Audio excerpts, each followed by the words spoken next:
Debris that is still out here, that flying around. That's definitely a problem. I mean, it's everywhere. It's in where our other home is and everywhere. I mean, I have a dumpster full of debris from repairs being done. At her place, all our stuff went in the lake, and we ended up with everybody else's stuff at parts of 3 different sheds and embedded in her place. Yeah, I was here in October, and you're right. It was an absolute mess. Everybody's things were intertwined. Yep. So I suggest we'll stay safe today and tomorrow. Again, this storm is picking up here. You can hear that thunder. It's dark out here. That rain is picking up, but it seems like this neighborhood has really come a long way. Reporting live in Englewood, Tiffany Russo, Wink News. Happy to hear them. We hope they do stay safe today. Many of the people who live and work on Sanibel have left the island ahead of the storm. And right now, Blind Pass Beach is underwater. That's located on the edge of Sandcap Road, which is an evacuation route. Wink News reporter Liz Byro is on Sanibel Island with more. Yeah, Lois, right now I'm standing at Blind Pass Beach Park, and as you can see right now, this area within the last hour has gone underwater. Now, this is one of the sites, along with Turner Beach, just a little further up the road, that Lee County was renourishing with sand. This is a project that started last week. Engineers said that these areas needed 70,000 tons of sand. Now, if you look around, as you can see, work has stopped, and the water has come all the way up this area. Now, I spoke to Natural Resources Director for Sanibel, Holly Milbrand, and asked her, concerned right now about erosion, but also about the backtracking with all this sand now underwater and getting washed away. But she says, no, this sand was actually right on time because, like you said, Lois, if you look right here, this is Sanibel Captiva Road. This is an evacuation route, and they wanted to make sure that this area was hardened. They had already started work. Now, another thing that they did was yesterday, Sanibel's Natural Resources worked with Lee counties, and they redirected 5 trucks with sand coming from Stewart Mine in Immokalee that was supposed to be placed here,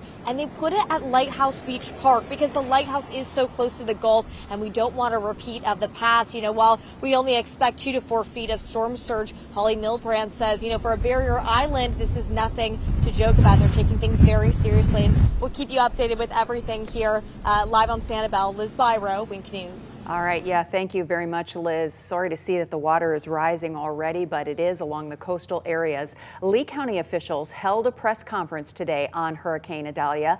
They gave an overview of the resources in place for when this storm impacts our area, including opening safe haven shelters and Lee Tran buses to help get you there. Right now, there are no mandatory evacuations and none are expected in Lee County. Sheriff Carmine Marcino talked about safety on the roads during the storm. The most important thing to understand, and this is why we want everyone to pay close attention. Mother Nature's unpredictable. When we sustain a wind of 45 miles per hour, everyone comes off the roadways. That's for our safety and for everyone else's safety. Sheriff Marcino also mentioned the Community Response Unit is working with Veteran and Human Services to provide resources to homeless residents. They will hold another press conference today at 3:30. We're going to bring that to you live. As we mentioned, Lee County does not plan to issue evacuations or open shelters. However, county leaders know some of you are living in temporary homes because of Hurricane Ian, and they may not be safe in tropical winds. So the county has opened 2 safe havens. One is at the Estero Rec Center. The other is at the North Fort Myers Rec Center. The county says these are not the shelters you've used in previous storms. They're sort of a place of last resort, a safe place to go if you don't feel safe in your home. I'm living in a rental because my house was destroyed last year with the hurricane. As we all know, we have battle scars that we were here not too long ago. Just like a shelter, if you go there, you need to bring anything that would help make things comfortable, like bedding, chairs, and food. Well, right now, as the pictures show you, we are feeling some of the early impacts from Hurricane Idalia. And that includes Collier County. Wink News reporter Michelle Alvarez is live on Vanderbilt Beach. Michelle, what are you seeing down there? Taylor, we got to Vanderbilt Beach just before noon today, and there were plenty of people in the water enjoying the weather just like any other day here in Florida. But then the sun wasn't out, wind started to pick up, and it started pouring, and all of those people ran off the beach. Now, as you can see behind me, there are not that many people out compared to when we first got here, but there are still some people out. And before that, people were in the water, like I said, enjoying the weather. And right now, we don't expect a direct hit here in Naples, but we are starting to feel, as we expected, to feel some of those outer bands this morning. Now, I did talk to one couple as wind started picking up about being out here and if they're worried at all about the storm. You can enjoy it, but another 15 minutes from now, I think it's be heading back in the car because it's getting pretty dark south of here. We are ready. Hope everybody's being ready. Everybody's got to use some common sense. Yes. And listen and take appropriate action. But, you know, you can't overreact. You can't underreact. You got to find some happy medium, and hopefully most people, I think, have. And as I said, not that many people out here right now compared to when we first got here just before noon. It did start pouring, so we headed to the parking garage, but it has the rain has stopped a little bit, and there are not that many people out here. So we will continue to monitor the weather here, and we'll let you know what's going on both on air and online. For now, reporting live on Vanderbilt Beach, Michelle Alvarez, Wink News. All right, thank you, Michelle. From Vanderbilt, let's go down to live pictures of the JW Marriott on Marco Island. Things have calmed a little bit there, but there was some severe weather threat just a little bit ago. We're watching those bands come on shore, and trust Wink News to give you the very latest information on Hurricane Idalia. We'll be right back.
Hola, los saluda Lisette Ceja. Acabamos de ver una tormenta pasar en Downtown Fort Myers que sostenía vientos de hasta 25 millas por hora. Estamos viendo la cámara aérea live que sobrevé Downtown Fort Myers, y como podemos ver, esa lluvia se ve que acaba de pasar, al igual que esas nubes oscuras que existían hace aproximadamente 15 minutos. Ya no están porque esta tormenta acaba de pasar. Estamos viendo en vivo también Bonita Springs, actualmente con un poco de vientos. Si hay tormentas eléctricas, Placida al igual.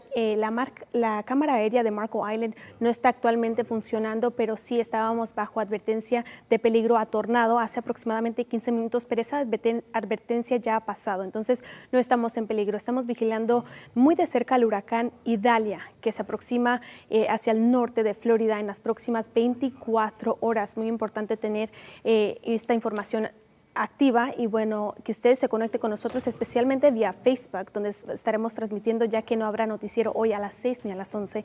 Entonces, en las próximas 48 horas, aproximadamente a la 1 de la mañana, día mañana, miércoles, como podemos ver un poco de esas repercusiones del ojo del huracán, que en ese momento se va a encontrar acá arriba hacia el norte, y próximamente seguirá avanzando, afectando la área de Tampa, Orlando, también la área específicamente de Big Bend, que está aquí. Bueno, continúa con nosotros porque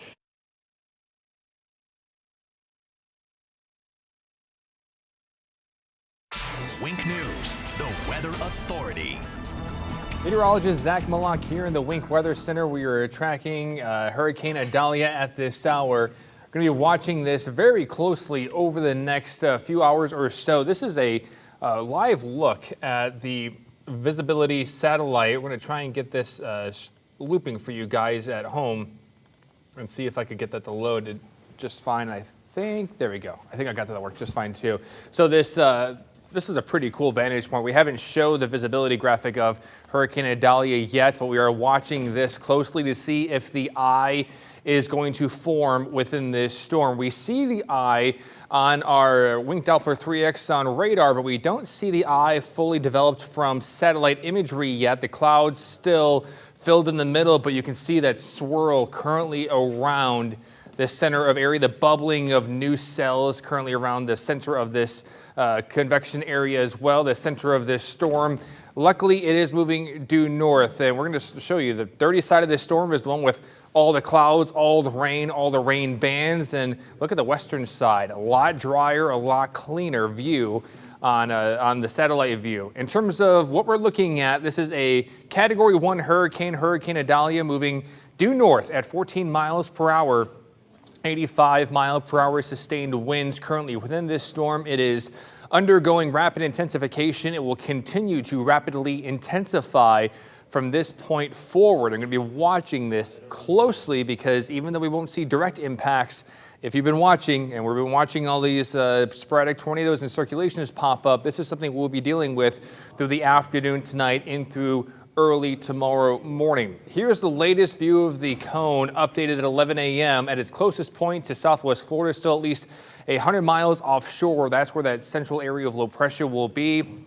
But in terms of when it strengthens, strengthening up to a Category 3 hurricane before landfall in the Big Bend region of Florida early tomorrow morning. This is 5 miles per hour shy of being a Category 4 storm. So regardless of it being a Category 3 or Category 4, the impacts will remain the same. It's just going to be a very strong and a fast strengthening storm as it moves off towards the north. Here's a live look and a look over the last 30 minutes of Wing Doppler 3X. Look at all the lightning in that cell now really blossoming, heading towards you all in Punta Gorda as well as Port Charlotte, just about to pass over Charlotte Harbor near that Sunseeker Resort. So if you live in that area and just north of it, keep that in mind because there's going to be a lot of lightning with that cell. Band number 1, which produced all that rotation with that offshore water spout, has now dissipated. We're still seeing a decent amount of rain there. Another band to the south of Marco Island will continue to move onshore, and we'll be tracking that very closely. The winds rather high still as these rain bands move in. We're seeing gusts upwards of 30 to 40 miles per hour, and that's something we'll be watching pretty closely. As I mentioned, the motion of all these storms south to north and this band currently offshore of southwest Florida will continue to move onshore through the afternoon and evening. If you're not looking at your screen, check this out. This is a very expansive system. Again, the center of this storm, the eye visible on Wing Doppler 3X, at least 200 miles or so southwest of Fort Myers as well as Naples. But these banding features, we've got 1, we've got 2, the third one just moved in. This is all what we will be tracking through the afternoon and evening. And Chief Meteorologist Matt Devitt just walked in and he'll be really taking control of the helm as this storm moves in later on this afternoon because we're going to be watching a lot of rotation as it moves into Collier, Lee, and eventually Charlotte counties and especially even inland. We're going to have a lot of rain moving in 1 to 2 p.m. The second band moves in. Notice that second band falling apart a little bit as it moves on shore, and then it continues to fall apart as we get towards 5, 6, and 7. Another band decides to develop later on this evening around 8 to 9 p.m. Another band which could cause even more rotation within it. And I know meteorologist Greg Rule will be with Matt all evening long to track any rotation that develops. Notice the cone. All of our models keep this system within that cone. The direct impacts well offshore of southwest Florida, making landfall early tomorrow morning as a Category 3 hurricane. We are watching the latest. I'm trying to see where we're going to next. I think we're going off to meteorologist Lauren. We're going to go over to Michael Hudak. So let's go back to the desk with Lois and Taylor. Yeah, thank you very much, Zach. We're just keeping an eye on all the situations along the coast. Yeah, Fort Myers Beach declares a state of local emergency as Hurricane Idalia moves toward the Florida coast. Yeah, and Wink News reporter Michael Hudak is on the beach. He's already seeing some rising water and some worsening conditions. Michael, tell us what you're feeling and seeing. Well, a little bit earlier we showed you some of the flooding, the wind and the rain in the Times Square area closer to the shore. Now we are on Old San Carlos. Take a look at the flooding in the street. These are emergency vehicles from the Fort Myers Beach Fire Department. F-150 trucks, all-wheel drive, making their way through what is a flooded street. You cannot even tell that that is concrete down there. Now as we look, this is looking towards the beach right now. We are looking. Okay, we apologize. We're clearly having some technical difficulties, but you can already see the rising surf there and the water in the streets. So if you are watching us from the beach, know what is happening out there. You need to stay hunkered down where you are.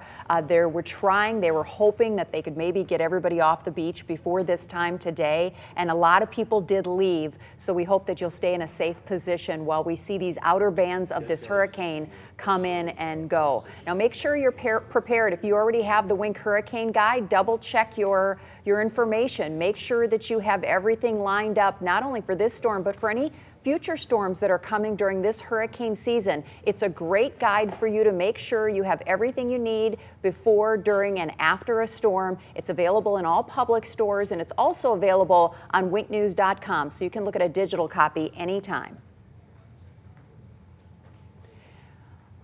11 months ago, Hurricane Ian flattened sections of the Sanibel Causeway, and those scars are still visible. With Idalia on the way, we've been asking local officials, how much more can the causeway take? Wink News investigative reporter Kelly Miller has been digging into this concern. And Kelly, what do leaders think the bridge can withstand here? Well, Lois, more than once, Senator Rick Scott and our local leaders told me they don't know exactly what the bridge can take. Much of it, as you know, is still a construction zone, and that's worrisome. But just about an hour ago, I found out that all projects on the causeway have been secured, and contractors will be monitoring the site. Here's a live look right now at the Sanibel, near the Sanibel Toll Plaza. As you can see, it's not looking too good out there, but we don't see many cars on the road at the moment, which is good news. Now, in the days after Ian, crews put a temporary fix in place and are still working on a permanent structure. Bottom line, the bridge is basically a construction zone right now. And after 2 days of asking the question, the only answer is no one really knows what the causeway can withstand. So they advise anyone who doesn't feel safe or fears being trapped on the island to leave before it's too late. Don't go on the bridge during high winds, especially once they get really high. And I think if the Sanibel Causeway taught us anything, it is after a storm, don't rush off to go drive over any bridges until you hear that they've been inspected. And the Florida Department of Transportation is in charge of the Causeway project. I have already contacted their team with a handful of questions, like at what point should we stop using the causeway? In the meantime, Wink News reporter Liz Byro is out on Sanibel, and she'll provide live updates from the field there all day on Wink News. For now, back to you, Lois. All right, Kelly, and you're not going to have to wait long because we're going to go out to Sanibel right now. Many of the people who live and work on Sanibel left the island ahead of the storm. Right now, Blind Pass, we just learned, is already going underwater. That's located, of course, at right between Captiva and Sanibel off Sandcap Road. That's the evacuation route. That's the way Captiva gets off the island. Wink News reporter Liz Byro's on Sanibel with the story. Yeah, Lois, I'm on Sanibel right now at Blind Pass Beach Park. I've been here since around 9 a.m. and in that time, if you look behind me, this area has gone underwater. Now, this is the worst of it right here. You can see the waves are picking up back there. Now, this site, again, Blind Pass Beach Park, and further up the road, Turner Beach, are two sites that Lee County is working to re-nourish because Hurricane Ian caused a lot of sand loss. That project started last week, and engineers estimated that these beaches needed 70,000 tons of sand. Now, this morning I spoke to crews. You can see behind me, they moved all of their equipment onto the other side of the road because the water was just coming up so quickly. Now, I spoke to Sanibel's Natural Resources Director, Holly Milbrandt, this morning. I asked about erosion concerns, but I also asked about these areas. You know, we just laid all this sand down. This costs money. Are we concerned that's all going away? She said, no, this sand is right on time because, like you said, Lois, right behind me, Sanibel Captiva Road, this is an evacuation route. They wanted this area to be secure. This water is coming up slowly. Now, I was also just speaking to an official who was checking with me to make sure, have we gotten any water on the road yet? Has it been going up? I said no, but he did let me know. Further up the road, water is on the road. Now, this road has been very busy today. There's been people evacuating. Earlier this morning, I was at Jerry's talking to people. There was obviously a little bit of location bias. People are getting groceries. They told me they're not evacuating. But like I said, this road has been in heavy use with all the cars going off the island. I want to give you a better look of what's going on. You can see all the waves are just coming up. This whole area is now underwater. Now, back to that renourishment project. When I was speaking to Holly Milbrandt, she told me that they were able to speak to Lee County's Natural Resources Department and coordinate so that 5 trucks of sand that were supposed to come here could be redirected to Lighthouse Beach to kind of harden up that area. The lighthouse, obviously very close to the Gulf, and they don't want to take any risks. Now, I'm live on Sanibel, and I'll keep you updated. Liz Byro, Wink News. All right, thank you, Liz. Yeah, bringing in more sand is one thing. Fixing a road is a lot more complicated. Happy to see they got part of that renourishment project done. Tens of thousands of you still have open claims from Hurricane Ian. And now with Tropical Storm Idalia on the way, you may be in for more insurance problems. Wink News consumer reporter Andriana Shepard joins us live in the studio. And Andriana, what should people be doing if they have Hurricane Ian damage and they're getting ready for Idalia? What should they worry about? Now, insurance experts say do the best you can to keep any damage from getting worse. And if the damage does get worse, get ready to file another claim. So far, I don't have any roof leaks, but how many more storms before my roof starts to leak? These worries you've heard and felt in the months struggling to get your house back together after Hurricane Ian. Well, it's always in the back of your mind when another storm's coming. If it still keeps raining in now with rainy season coming, the house is going to be totally destroyed. We're getting downpours now that it's just goose drowners. I'm thinking, what's next? That all may become a reality, and soon. Southwest Florida is expected to feel Idalia. Everybody that I've talked to in this area has had some sort of issue. So I don't want to go through it again. June data from the Florida Office of Insurance Regulation shows close to 68,000 of you still have open homeowners insurance claims, which means your homes may experience even more damage not even a year after Ian. Mark Friedlander with the Insurance Information Institute says any new damage brought by Idalia means a new claim with your insurer, even if it made Ian damage worse. It's not an add-on to your existing claim. No matter what the condition is of your home, what the state is of your claim from Ian last year, this is a new storm. It's a new event, completely new event, regardless of the condition of your home today. So Friedlander says get your phones out and document the condition of your home just like you did about a year ago. Take plenty of pictures and keep the records of your Hurricane Ian damage and repairs handy, so that you could very clearly show this is what the condition of my home was before the new hurricane struck the area, and show it wasn't complete yet. You still had a tarp on your roof. You still had other repairs that are in motion. You want to make sure that's carefully documented. If you need any help filing another claim, the Florida Department of Financial Services has the Insurance Consumer Helpline. It will be open from 8 a.m. to 4:30 p.m. starting this Friday, September 1st. That number is on the Wink News website. Back to you. Andriana, thank you. We're continuing to track Hurricane Idalia, taking a live look right now at the current conditions. Southwest Florida clear of the cone, but we are still going to feel the effects. Already seeing a bit of flooding on Fort Myers Beach and Sanibel Island. Chief Meteorologist Matt Devitt and Greg Rule will have the full rundown of what to expect up next.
Time to be hyper aware of what's happening in the weather as we're seeing some of those strong outer bands coming across southwest Florida. Yeah, already seeing the effects with the heavy rain and some minor flooding. It's Sanibel, Fort Myers Beach.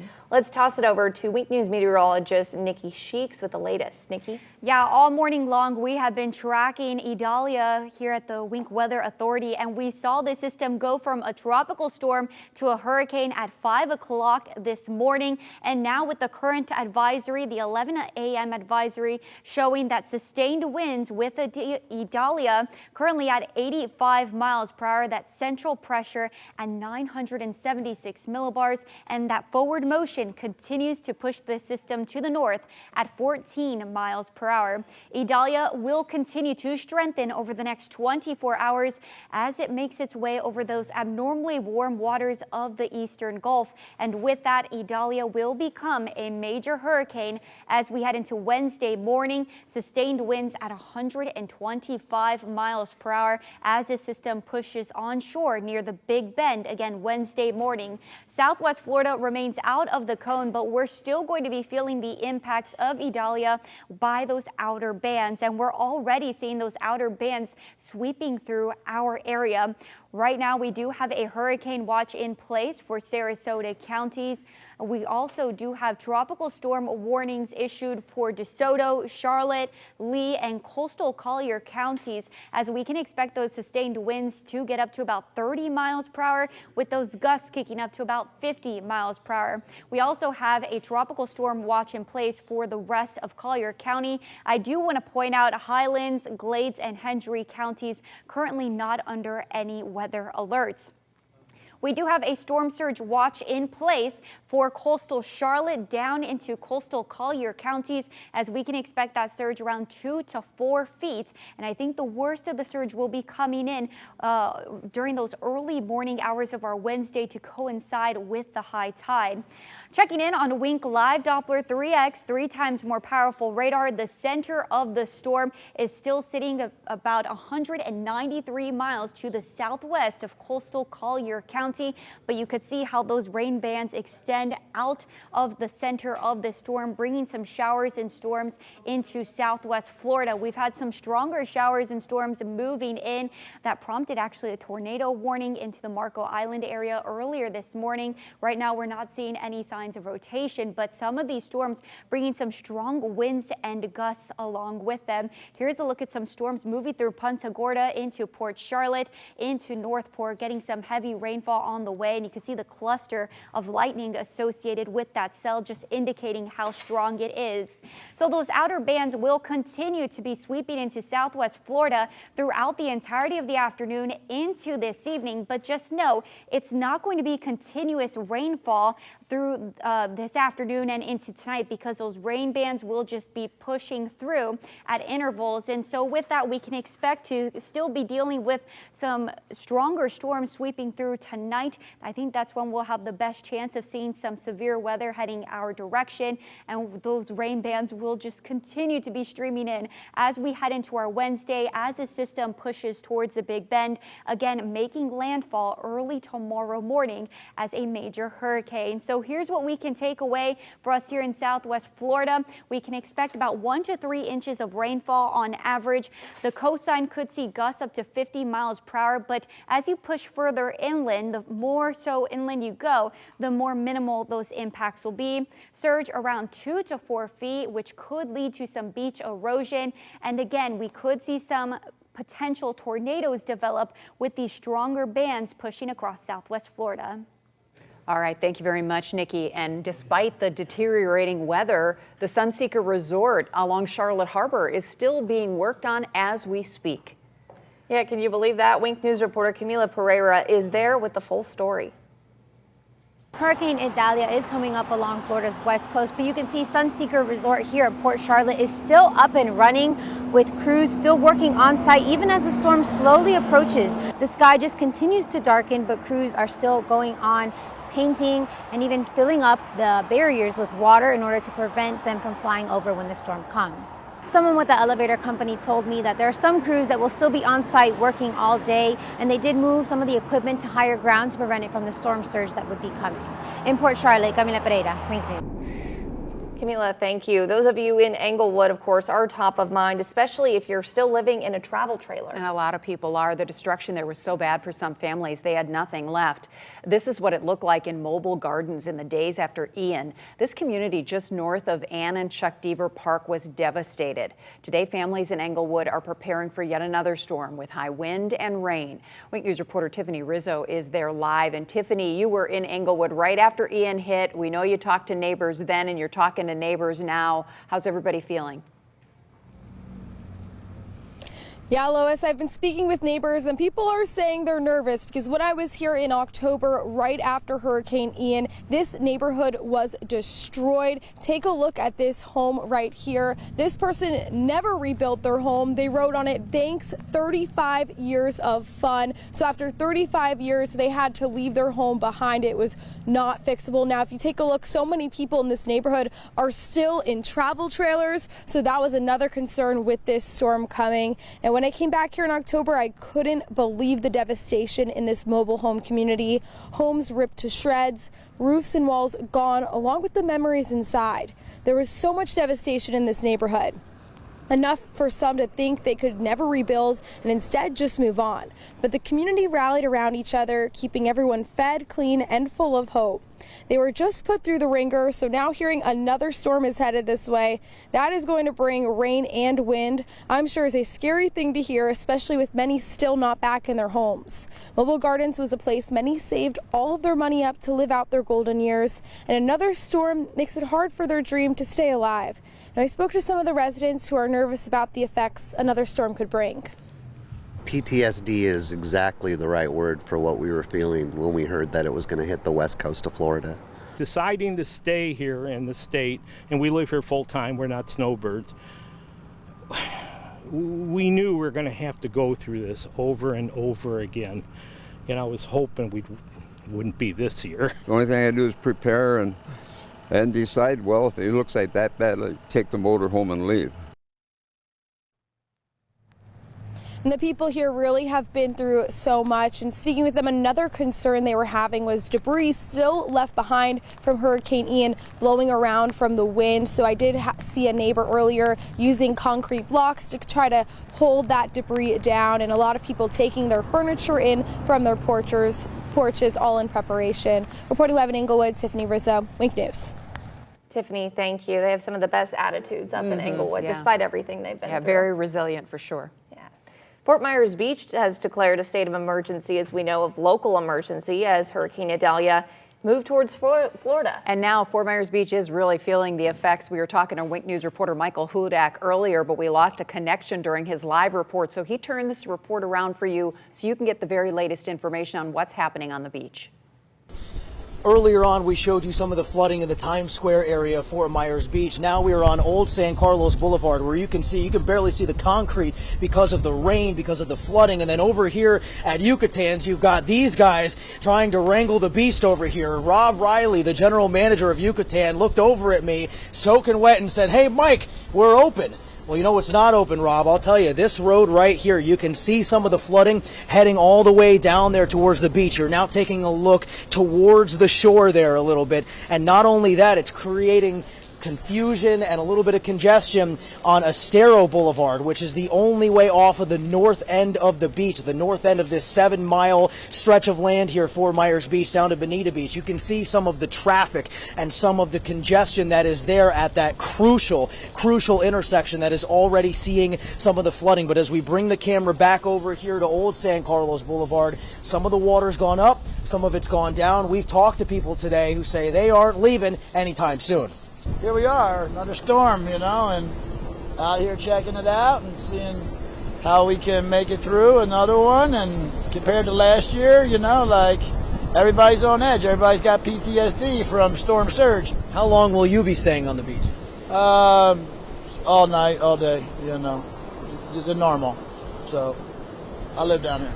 As we are standing here talking to you guys on Wink News, we just saw the Lee County Sheriff's Office block off the north entrance of Fort Myers Beach. So all of these cars that are currently trying to get onto Fort Myers Beach are having to either move over or get or turn around, really. Like you can see that car right there just had to turn around. I guess unless they're using resident passes to get back on the beach, you're seeing how much congestion this is causing, because the sheriff's office is saying, look, it's not safe to drive on these roads right now. So again, we're going to keep you updated as we learn more. For now, reporting on Fort Myers Beach, Michael Hudak, Wink News.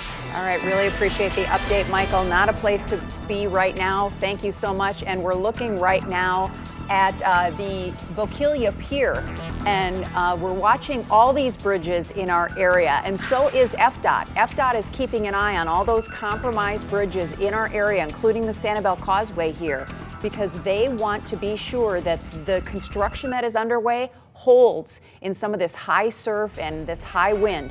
We'll keep you updated right here on Wink News. Don't go anywhere for the very latest on Hurricane Idalia.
the full moon. So please don't be alarmed. I know this is going to probably bring some flashbacks if you were here during Ian, but we are not expecting, and we will never expect, a type of storm surge like what we had with Ian. But I'm already getting videos in Marco Island, Naples, Fort Myers Beach, Sanibel, Captiva, and even up toward Charlotte and Sarasota County of high water that is coming in. And it should not go above, at the very most, 4 feet. Okay, so friendly reminder that that will not be like Hurricane Ian, but we are seeing some tidal surge. So here's a look at the core and the center part of this system, and then you have on the eastern side, that is referred to as the dirty side of the storm. And embedded within these bands, and we already had that tornado warning at about noon, that's where we're going to have some spin and some twist in the atmosphere. So as we zoom on in, here's a look at how the core of it is doing in terms of the National Hurricane Center forecast. So the line in red, that is right in the middle of the cone, and you will notice, and this is very typical of tropical systems, they can sometimes wobble left and right, but you want to look at the middle, you want to look at the consistency, and it has deviated at times a little bit to the west of that line, but it certainly could straighten out. But it doesn't change our theme here that this is not going to be our storm, and that is confirmed here as it continues to make that trek away from southwest Florida. So I would like to take you county by county here, okay? So we're going to get very interactive. We'll zoom on in, and I would like to first start into DeSoto County. Okay, DeSoto County, this is going to be one of the bands on the eastern side of the system racing on by. And embedded within that, you're going to see a quick burst of some wind. This is what hit Lee County, and I can attest those winds will get fairly gusty, upwards of 30, 40, if not nearing 50 miles an hour. So that is right now passing by. It also has a good amount of lightning embedded into the mix. I would like to switch over to what we call the velocity product. This analyzes the wind, and let's kind of sample some of this wind. Our radar is not too far off, and this is going to be right now what's heading into DeSoto County, and some of the wind that could be blowing on by, and yeah, there you go. It's analyzed at about 40 to 50 miles an hour. Switching back over to radar, so that's going to be racing on by. I did not see any rotation, thankfully, at least within that band, but that is always subject to change. And then as we take you into Lee County, you have these embedded pockets of rain, and every single one of these closely monitored for rotation. And that includes in Charlotte County, as well as into Lee County. You get these little pockets where they race on by. And then as we take you into Collier County, more one after another. And it looks like we do have a right on cue, brand new tornado warning, and this is going to be in effect for Marco Island, and this is from the National Weather Service, and there's the troublemaker. It's on the southern part of this polygon. Okay, so let me read off the tornado warning. It must have just come in probably within the past 60 seconds, and yeah, it was at 1:05. So, okay, here we go. We have a brand new tornado warning that is in effect for Collier County, and that is specifically as we zoom on in, and this is actually the second one for Marco Island and Isla Capri. So if you are within this area, please seek shelter. Okay, so what you want to do is you want to get to the center part of your home. You want to get away from windows. You want to insulate yourself, and that way, in the case of maybe a water spout pushing on shore and becoming a tornado, if there's any flying debris, the more walls that you put yourself between you and the outside, the better off that you will be. Okay, so to reiterate, let's talk about some of the specifics here. This is going to be a tornado warning in effect until 1:30. There's 31,000 people under the tornado warning, and that does include Isla Capri, it includes Marco Island, and it includes Goodland. So that is going to be for down the road. Now let's take you to the storm itself. Okay, so let's analyze the storm. It is about 3 miles south of Cape Romano. Let's switch over to that velocity product, and there you go. So where you see this conflict of lighter blue and green, that is wind heading in one direction. And where you have the red, that is a conflicting wind direction. And you can see where we have that, we have some spin, and very likely a water spout is going to be possible offshore. And that is right now a very good indication. So this is from our radar. I would like to switch over to Miami.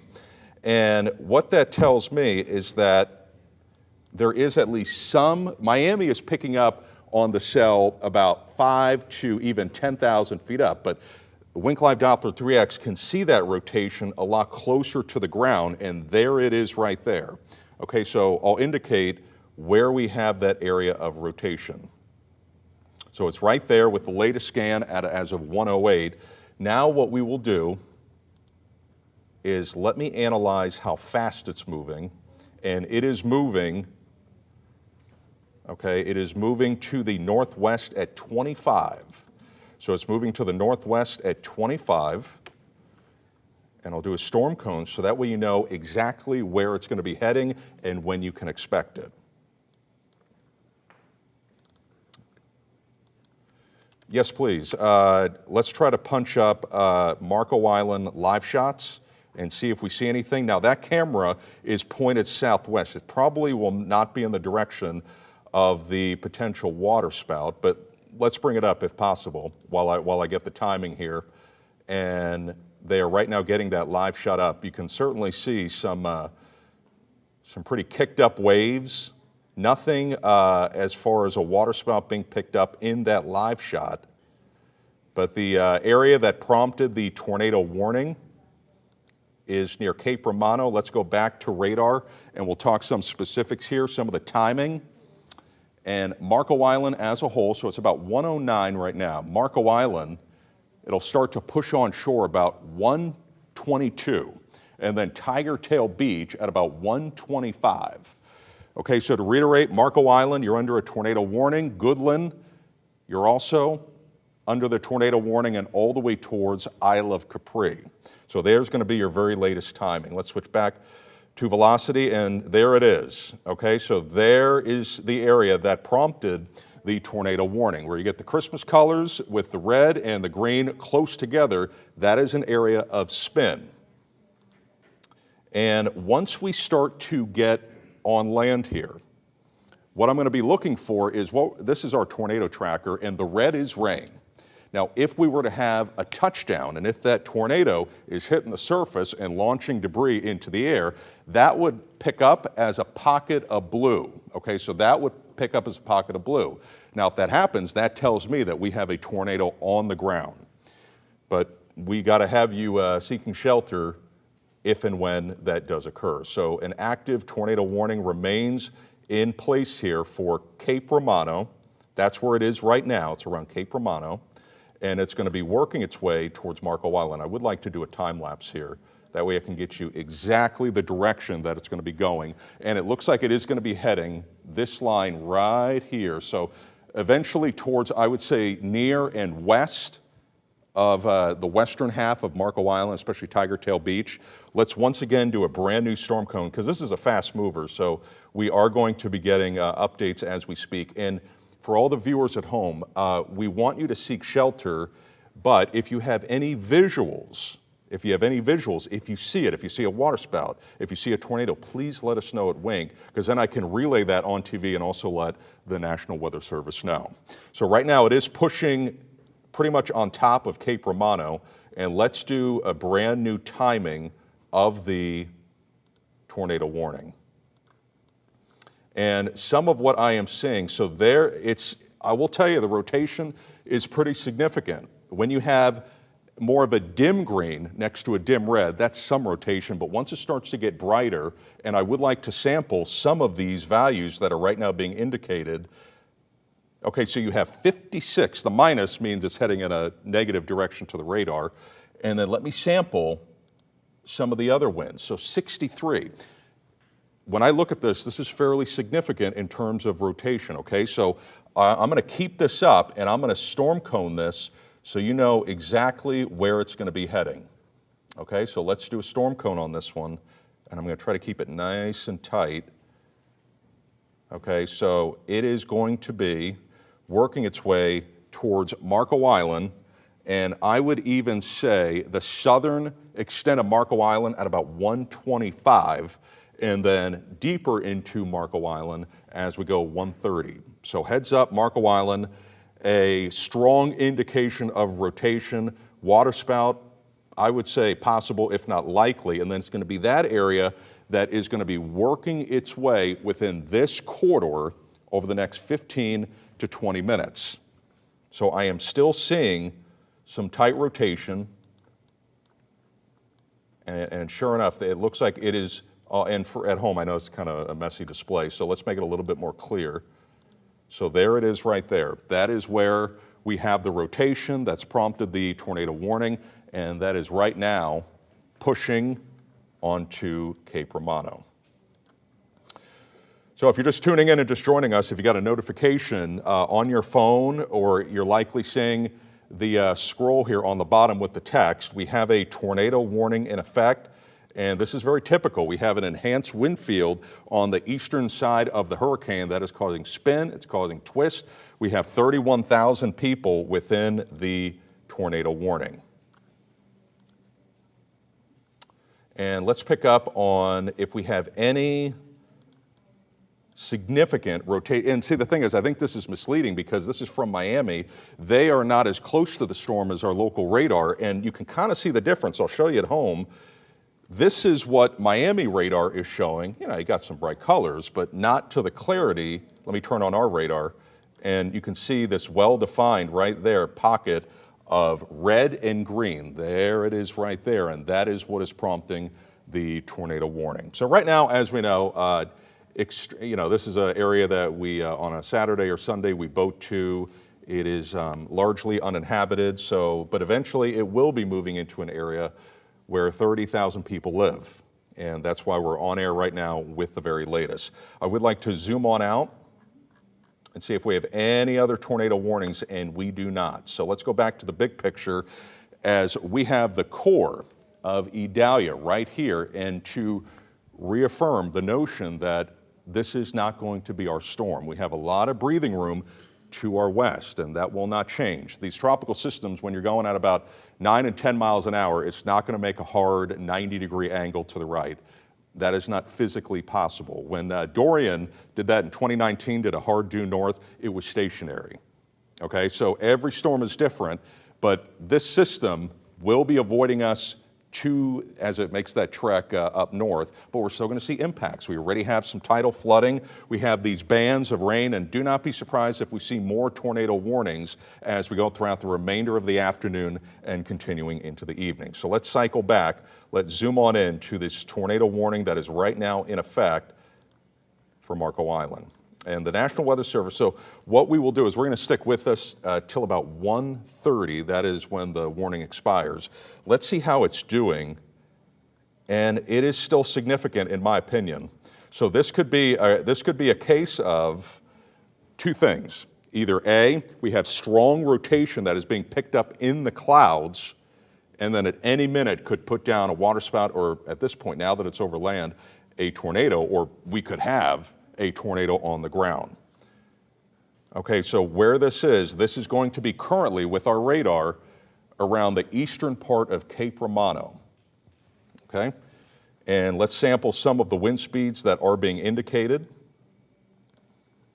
Still a fairly strong twist, upwards of about 65 to 70 miles an hour up in the clouds that is being indicated, and that could spiral down to the surface. Now, we get these scans in by the second, by the minute, so as soon as it updates, you're going to see it live at home. And I just hopefully want to reassure our viewers in Collier County. And it looks like, okay, so right on cue, we're getting those updates, and notice how we've lost some red. So the rotation, and sometimes these systems can cycle, the rotation can weaken, it can get stronger, but the latest scan over the past 60 seconds, see how we lost that brighter red? So that tells me that the rotation, at least the past 2 minutes, is a touch weaker. Amazing trend, let's keep it up. But I still want to have everybody within this polygon, and that's the tornado warning, to seek shelter. We can't take any chances with this one. Okay, so let's do a brand new storm cone. And there's the core of it right there, okay? And as we talk some specifics here, if you're on this list, you need to be seeking shelter. And friendly reminder, what you do in a situation like this, you go to the center part of your home, you get away from windows, and that includes The public boat ramp, that for reference is right there, so the southern part of Marco Island, and then likely that timing of 125 is right about here, and then Barfield Elementary about 127 right here within the cone, and then Tiger Tail Beach at about 130. Okay, so those are the areas that could be in the path of this rotation and a possible tornado. I would like to go over at this time, here's a visual of where you need to be in a situation like this. Lowest floor, center of your home. Stay away from windows and protect your head. If we got some baseball players out there, grab that helmet, put it on. The most important parts of your body, it's your heart, it's your brain, and you want to protect those from any flying projectiles in the case of a potential tornado. There's also some quick safety tips I want to go over. We have, when you shelter during a tornado, the worst thing that you can do is be in a mobile home, a vehicle, or under an overpass. Also, manufactured homes, the second floor and near windows, no good. What you want to be, once again, in a safe room, first floor interior room of your home or building. Now let's go back to Wink Live Doppler 3X as we are getting those brand new scans in. Take you down to Collier County. And this is a fast mover, and this is very typical of tropical systems. They're in, they're out, but they could put a tornado down at any minute. So it looks like now with the latest scan, let's stop the loop, it is starting to approach the southern half of Marco Island. So it's this area right here, okay? It's this bulb of bright red, and embedded within that is where we have the rotation, and for reference, there's the southern half of Marco Island. So let's do a distance tracker. It's incredibly close. Yeah, it's about a mile or two away, and this thing's hauling it at 25 miles an hour. So it's going to be there, and you saw the new scan. It's actually likely now pushing onshore around the southern half of Marco Island. Let's do a brand new scan. It's been about 60 minutes. They're extending that tornado warning. They're extending the tornado warning. I agree with them. Okay, so here we go. That is still some very significant rotation, and based off of that, I tell you, we almost need to treat this. We need to treat this like this is the serious situation, and that is fairly tight. Okay, so and I tell you what, let me see if I can zoom in as much as possible. Okay, see the area that, please take this seriously, let's talk some specifics, is going to be, let me zoom on out, the southeastern corner of Marco Island, and specifically, here's Inlet Drive, West Inlet Drive, Scott Drive. That is where the rotation was picked up fairly strong. Looks like I got a brand new scan, and the brand new scan now has it going up South Barfield Drive, right here. So right there is where I have rotation, and this could put down a tornado at any minute, if not doing in progress. You have live shots right now? Let's punch up the live shots. Okay, this is the JW Marriott. Now, I will tell you, the camera is going to be pointed actually opposite of where this is occurring, but you can certainly see the heavy rain and the waves kicking up. Let's switch back over to Wink Live Doppler 3X.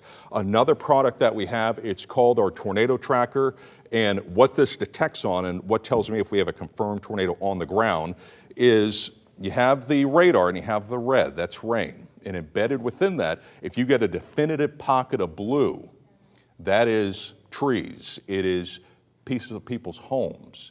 We call that a debris signature.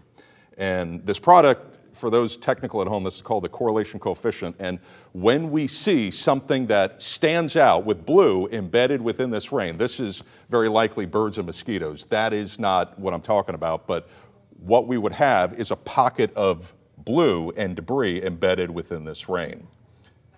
Okay, and it looks like, okay, so we now have a confirmed tornado on the ground. We just got the brand new update in. And are you guys seeing that? Okay. Yeah, so it's a confirmed tornado that was observed, and this is expiring at 2 p.m. now. Okay. Okay, so we have a confirmed tornado on the ground. It has been observed in this area. is now going to be the southeastern corner of Marco Island. So there is a tornado on the ground right now, and I would like to talk some specifics. And very likely this was a case where the rotation is not as tight. It is not as tight with the latest scan. So it'd be right around here, okay? But where we could have had that touchdown, for the producers in the back, let's make sure that everybody in this community is okay, and let's send out some reporters to specifically the southeastern corner of Marco Island to see how they're doing and see if they're doing okay. And that's going to be West Inlet Drive. And then this is the area where very likely we could have had that tornado touchdown. With the latest scan, I will tell you that it does not appear that the rotation is as strong, but I want to take you back a little bit. See how we had these brighter colors? And that's very likely what prompted the tornado warning. We now have a confirmed tornado that was on the ground and could very well be on the ground. But notice how as we go into time, we have lost that. Do you all see that at home? We don't have as much of the bright blue next to the bright red. And there could be a case where it cycles, where there was a tornado on the ground, it lifted, and then it could go down once again. Okay, so to reiterate, I'm not going to take any chances with this one. There has been an observed tornado on the ground, southeastern Marco Island, and it could have potentially have done some damage. The area now, as we put a loop on this, I would say it is right now passing by, and I want to take you absolutely zoomed in at neighborhood level. It is anywhere from Collingswood Avenue towards Winterberry Drive. Let's take you more north. Nikki and Lauren, are we getting any more updates from the National Weather Service? Just that the source is weather spotters reported water spouts moving onshore. Okay, so the report was someone saw a water spout pushing on shore, and that's what prompted the confirmed tornado warning. Okay, something that looks very indicative to me is look very closely at your TV screen. We call this a hook echo. And see how you have this red popping out right there. Okay, and that is what we call a hook echo, and it's right now very close to Barfield Elementary. And some of the specifics, and I could be wrong here, but Collier County, I believe they were in school today. And okay, so they were in school today despite the tropical storm warning, and the kids are still in there. Okay, so if the principal and if the teachers are listening to me right now, you need to seek shelter immediately. Okay? I would have loved for them to have been at home, but it looks like now the area and the possible hook, it would have crossed over now Barfield Elementary. Okay, so the area, let's talk some specifics. It would be Tallwood Street, there's Bald Eagle Drive, Shadow Ridge Court, Nassau Road. If you are within this vicinity, you better seek shelter right now, please, with that confirmed tornado that was on the ground. This is going to be working its way towards 951. It's been a while since I did a storm cone, so let's do that. Let me check the velocity once again. And at least for some peace of mind, the rotation does look to be weaker. It does look to be weaker. Let me do a quick storm cone. And show you, because Isla Capri is coming up next. So let's time this out for our friends around Isla Capri.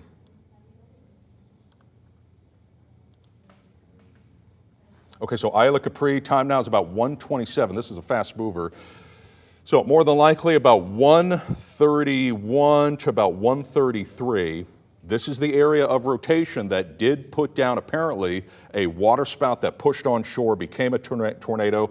And anytime that you see us change to purple here, that means a confirmed tornado was on the ground within the past 15 minutes. Very serious situation.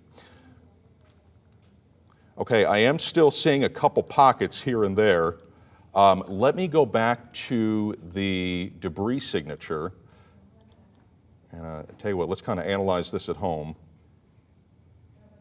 It does get a bit messy. You know, one could make the argument maybe some of this could have been lofted, but that's not concrete enough to go with it. It's not overwhelmingly popping out at me. But let's switch over to the latest scan. And now the suspect area is exiting Marco Island, good riddance, but now Isla Capri is up. Okay, so it's embedded within this area right here.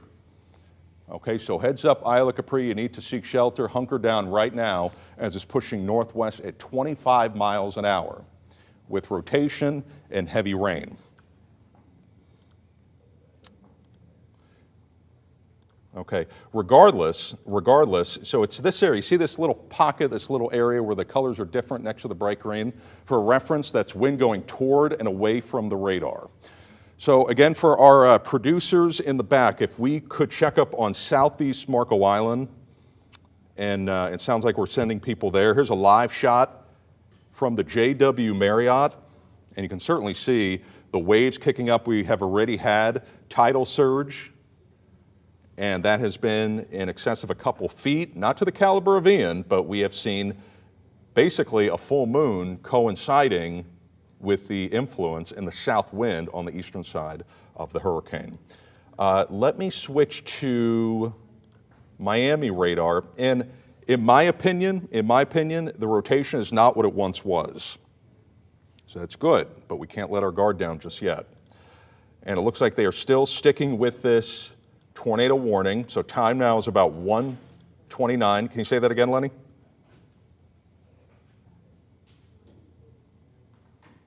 Okay, excellent. I was just told that Barfield Elementary, where the area of rotation went over, the principals and the teachers, they took it seriously. They hunkered down with the kids, and they are thankfully doing their tornado safety precautions. Thank goodness. And we will be checking up on them here momentarily, see how they're doing. So the area is about to go out of the polygon. Okay, let's now switch back over to velocity, see if and we do have a little bit, and that is this area right here. Now, it's not as bright of a red and not as bright of a green, but it would be this area right here where we would have still some lingering rotation. Okay, so let's go big picture once again to see if we have any other tornado warnings right now in effect. And again, if you had or have a visual of a funnel cloud, a waterspout, a tornado, please let me know. Send that in, and that way I can relay that to the National Weather Service, and then that way we could tell people what's on the ground and what's going to be heading your way. So here is the very latest on the hurricane, which in reference to us, and let's say from Marco Island, is about 200 miles off of the coast. You know, that could come maybe 25 miles closer, but the theme has not changed. This is not going to be our storm, but that doesn't mean we don't see impacts, as you just saw with that confirmed tornado around the southern half of Marco Island. Chris and Lois, any updates coming in from Collier County? And that's why you can never take a chance with Mother Nature. And I just hate to hear that the kids were in school today, especially with a confirmed tornado on the ground that was just pushing on shore into Collier County. What you said is definitely true. Confirmed again, the receptionist there at Barfield is saying that they took all the precautions, they're aware of it. We're starting to hear from some people, not necessarily about the... Do we have Chris's mic open? Can you hear me about... Okay, here we go. Say that again, Chris. We have confirmed again what you said, the receptionist at Barfield saying that they're aware of the tornado and taking care of the kids, and they seem to be doing well. We are hearing from some people in and around the area about rising water. We've not heard anything else about the rotation yet, but we're looking. Okay. So looks like National Weather Service, let's see if they are going to be continuing the tornado warning. The rotation has weakened, at least for some peace of mind. It's not what it was about 15 to 20 minutes ago, but any time you see that bright purple and pink, that means that we have a confirmed tornado that was on the ground. But I would like to get you the very latest and some of these scans as they are coming in. And I want to show you what prompted the very tight rotation. All right, I'm going to move down the camera. This was at about 120, and there it is right there. So right there. And at that point, a waterspout pushed onshore and very likely worked its way around the southeastern corner of Marco Island. That's what prompted the confirmed tornado warning. But watch how as we go into time that those colors have lessened a bit. And that tells me that we are not seeing, as of the latest scan, what the system once was. Okay, guys, do we have an update on the tornado warning? Because the cell is now out of the warning, so that's now misleading. I hope that the National Weather Service can kind of play catch up and erase that, because the suspect area is right here, which is thankfully weakening, and it is now over. Let's talk some specifics here. It's near Shell Island and just west of Fiddler's Creek, as well as Pelican Bay. So Chris and Lois, what I'm going to do is I'm going to toss it back to you guys. We're going to kind of touch base here, recycle a bit, and we will get you the very latest on the hurricane. All right, thank you very much, Matt. We want to bring you some breaking news right now, because we've just learned that Lee County schools have just announced schools will be closed tomorrow. They got reports from forecasters about what they were expecting tomorrow, and they decided that it would not be safe for students to be out in some of those conditions. So schools will be closed tomorrow in Lee County. Remember, they were also closed today. Yep, Collier County is saying right now, as of right now, they're open tomorrow. We'll see if that changes with any of this. 3 of our 6 school districts are closed right now. Charlotte and DeSoto districts are closed today and tomorrow already. Oasis Charter School in Cape Coral also closed. Henry Glades and Collier, though, open today. We'll see if that changes later on. Collier said all activities after 4 o'clock today, though, are canceled so that everybody can get home safely. FGCU is holding their classes online today. They have not let us know yet about tomorrow. Several of the other colleges in the area, FSW among them, closed today. As soon as we have any information on what tomorrow looks like for you, we will let you know. And you're watching continuing coverage of Hurricane Idalia. We will continue to stay here for you. We'll be right back.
And everything like this. I mean, we're seeing people showing rising water and things like that, but we've not seen anybody show any significant damage. Yeah, so we are not seeing any, your mic needs to be changed, Chris, but we are not seeing anything from our viewers yet about significant damage at this time. However, we'll continue to monitor our social media and our web pages to figure out if we can get any information specifically from Marco. What Chris was saying is that we are getting videos and things from people who are seeing rising water, but that's along the coast areas of both Collier and Lee counties. So we're not really seeing any damage reports at this time yet, Matt. Okay, if we could, in the back, go to, I'm getting a tag on Twitter with video earlier from Marco Island, and what I'm going to do is I'm going to try to find it and retweet it so that way we can punch that up and provide the very latest. Okay, so here we go. And if we could, let's try to punch up the video. Okay, so I just retweeted it. Let's see in the back if they can punch that up. And apparently this was earlier at the Smokehouse Bay on Marco Island. Okay, and it shows at a minimum a funnel cloud passing by. Now at times that could have gone down and touched the surface. Okay, and here we go. So I'm glad that they did this. Here is another tornado warning in effect, and it has to do with that area. This was just issued from the National Weather Service. We'll get to that video in a second. Tornado warning now in effect, brand new, and that includes Vanderbilt Beach, Pelican Bay, Naples, and it has to do with this area right here, from downtown Naples and all the way towards Naples Heritage. Let's switch over to what's called the velocity product. And the best thing to realize with this is our radar can analyze rain and wind and all that. But where you see this conflict of bright green next to bright red, right there is what I'm looking at like a hawk, and in particular, and that is right now on top of, looks like Tin City, Bayfront, very close to NCH Baker Hospital. For a reference, let me take off this layer. And there's Naples Airport for a reference, so it's right about here. There's a Goodlet Frank, Radio Road. Let's turn it back on. And that is where some spin absolutely right now is being indicated within this general vicinity. Let me check my debris tracker. And good for now, but I'm going to have to watch this. What this is the red is rain.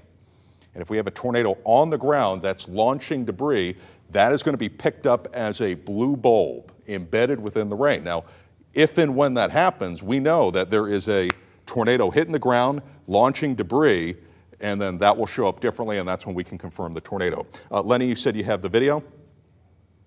Okay, let's see if we can punch up that video, and this is from earlier, and this is at the back end of the video. So the video will start initially, and you will see, so we had that confirmed tornado, and then right there, see that in the middle? There's your funnel cloud, and at times that could have touched the surface and done some damage in Marco Island. If you have damage, please let us know.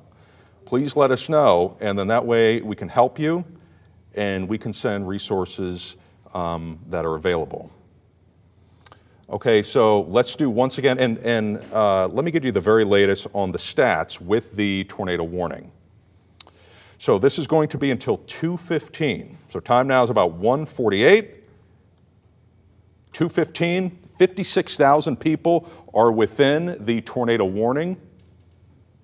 And if you are seeing, now I want everybody to hunker down and seek shelter, but if you're seeing a funnel cloud, if you're seeing a tornado, please let me know. And then that way I can tell everybody that there's a confirmed tornado and we can get the very latest out.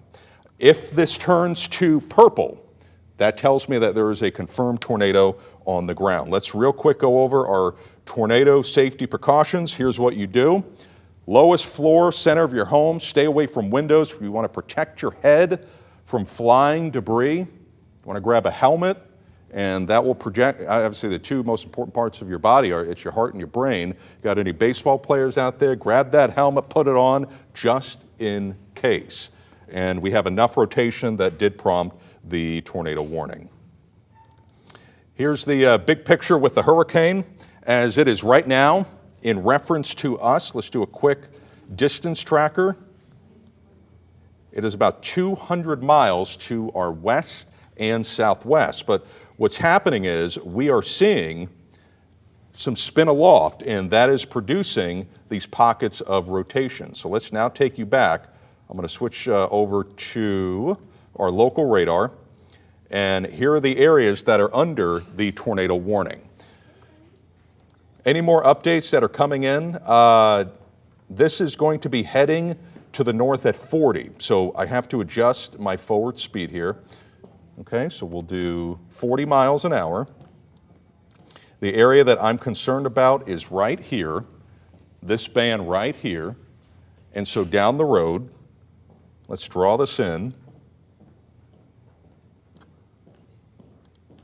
So heads up, Park Shore, Golden Gate would be essentially on the western, or excuse me, the eastern periphery. I think Golden Gate, for the most part, you should be fine from that, at least from the real worst part of it. But we are watching that core right there. Could certainly skirt very close. Then we have Vanderbilt Beach and Island Walk, as well as Barefoot Beach. Now let's take, it looks like I saw an update that they may have sent out another tornado warning. So there we go. We have right now 3 tornado warnings in effect. Here is the brand new one. Let's analyze this one. Just came in. And Greg, you good to go? I'm good to go. Yeah, okay. I'd love to give you a couple of minutes off, Matt. Matt's been working hard at the weather wall. He's been talking about those current tornado warnings draped across portions of coastal Collier County. And really what I wanted to highlight is these outer feeder bands that are rapidly moving in from the south to the north. And you can see these deeper and darker shades of red. That's likely impacting coastal Collier County as we speak right now, currently dealing with those tornado warnings, which Matt has been so expertly covering. So let's zoom in right now and let you see who's currently feeling the heaviest of these impacts from these outer bands. And this is exactly what we are expecting to happen this afternoon. You're going to have pockets of these feeder bands working their way in rapidly from the south to the north, and within those are embedded isolated tornadoes, and that's exactly what we were assuming were going to be one of the largest threats this afternoon. So you can see currently 2 tornado warnings from essentially Marco Island just to the north of 10,000 Islands and north through the Isle of Capri. Now, from the National Weather Service chat, areas from Chokoloskee through Chevalier Bay into Cape Romano Aquatic Preserve, Cape Romano itself, Naples, Vanderbilt Beach, D Tower, Highland Point, Bonita Shores, and as well as Marco Island, all likely going to be dealing with the possibility of severe weather as well as isolated tornadoes. Also can't rule out isolated water spouts, wind gusts in excess of 50 miles per hour, and these suckers are rapidly moving from the south to the north at nearly 40 to 50 miles per hour. The majority of this likely going to remain across this area through around 3 p.m. Also, the coastal waters of Chokoloskee through Bonita Beach, East Cape Sable, and into Chokoloskee itself. So this tornado warning likely lasts until 2 p.m. So definitely a heads up for pockets of coastal Collier County. As of now, let's toss it back to Matt. Hey, Greg. Yeah, I do have a suspect area. Let me zoom on out so that way for a reference. Okay, so this is around exit 105, Golden Gate Parkway. And let's zoom on in. And this is another suspect area. Some specifics. It has just passed by Berkshire Lakes, so there's Golden Gate Parkway, that's exit 105. The area of some rotation that has been indicated is right now, and we're going to take a neighborhood level. So there's Golden Gate Parkway. This is Livingston Road in Collier County, and right there. So that is wind going in one area, wind in another. Let me plot on the area of rotation, and if we were to have a tornado on the ground, it would be specifically around 68th Street Southwest. Okay? So 68th Street Southwest, for reference, it's just east of Poinciana Elementary, where the kids are right now in school despite the tropical storm warning, and we also have the tornado warnings that are right now in effect.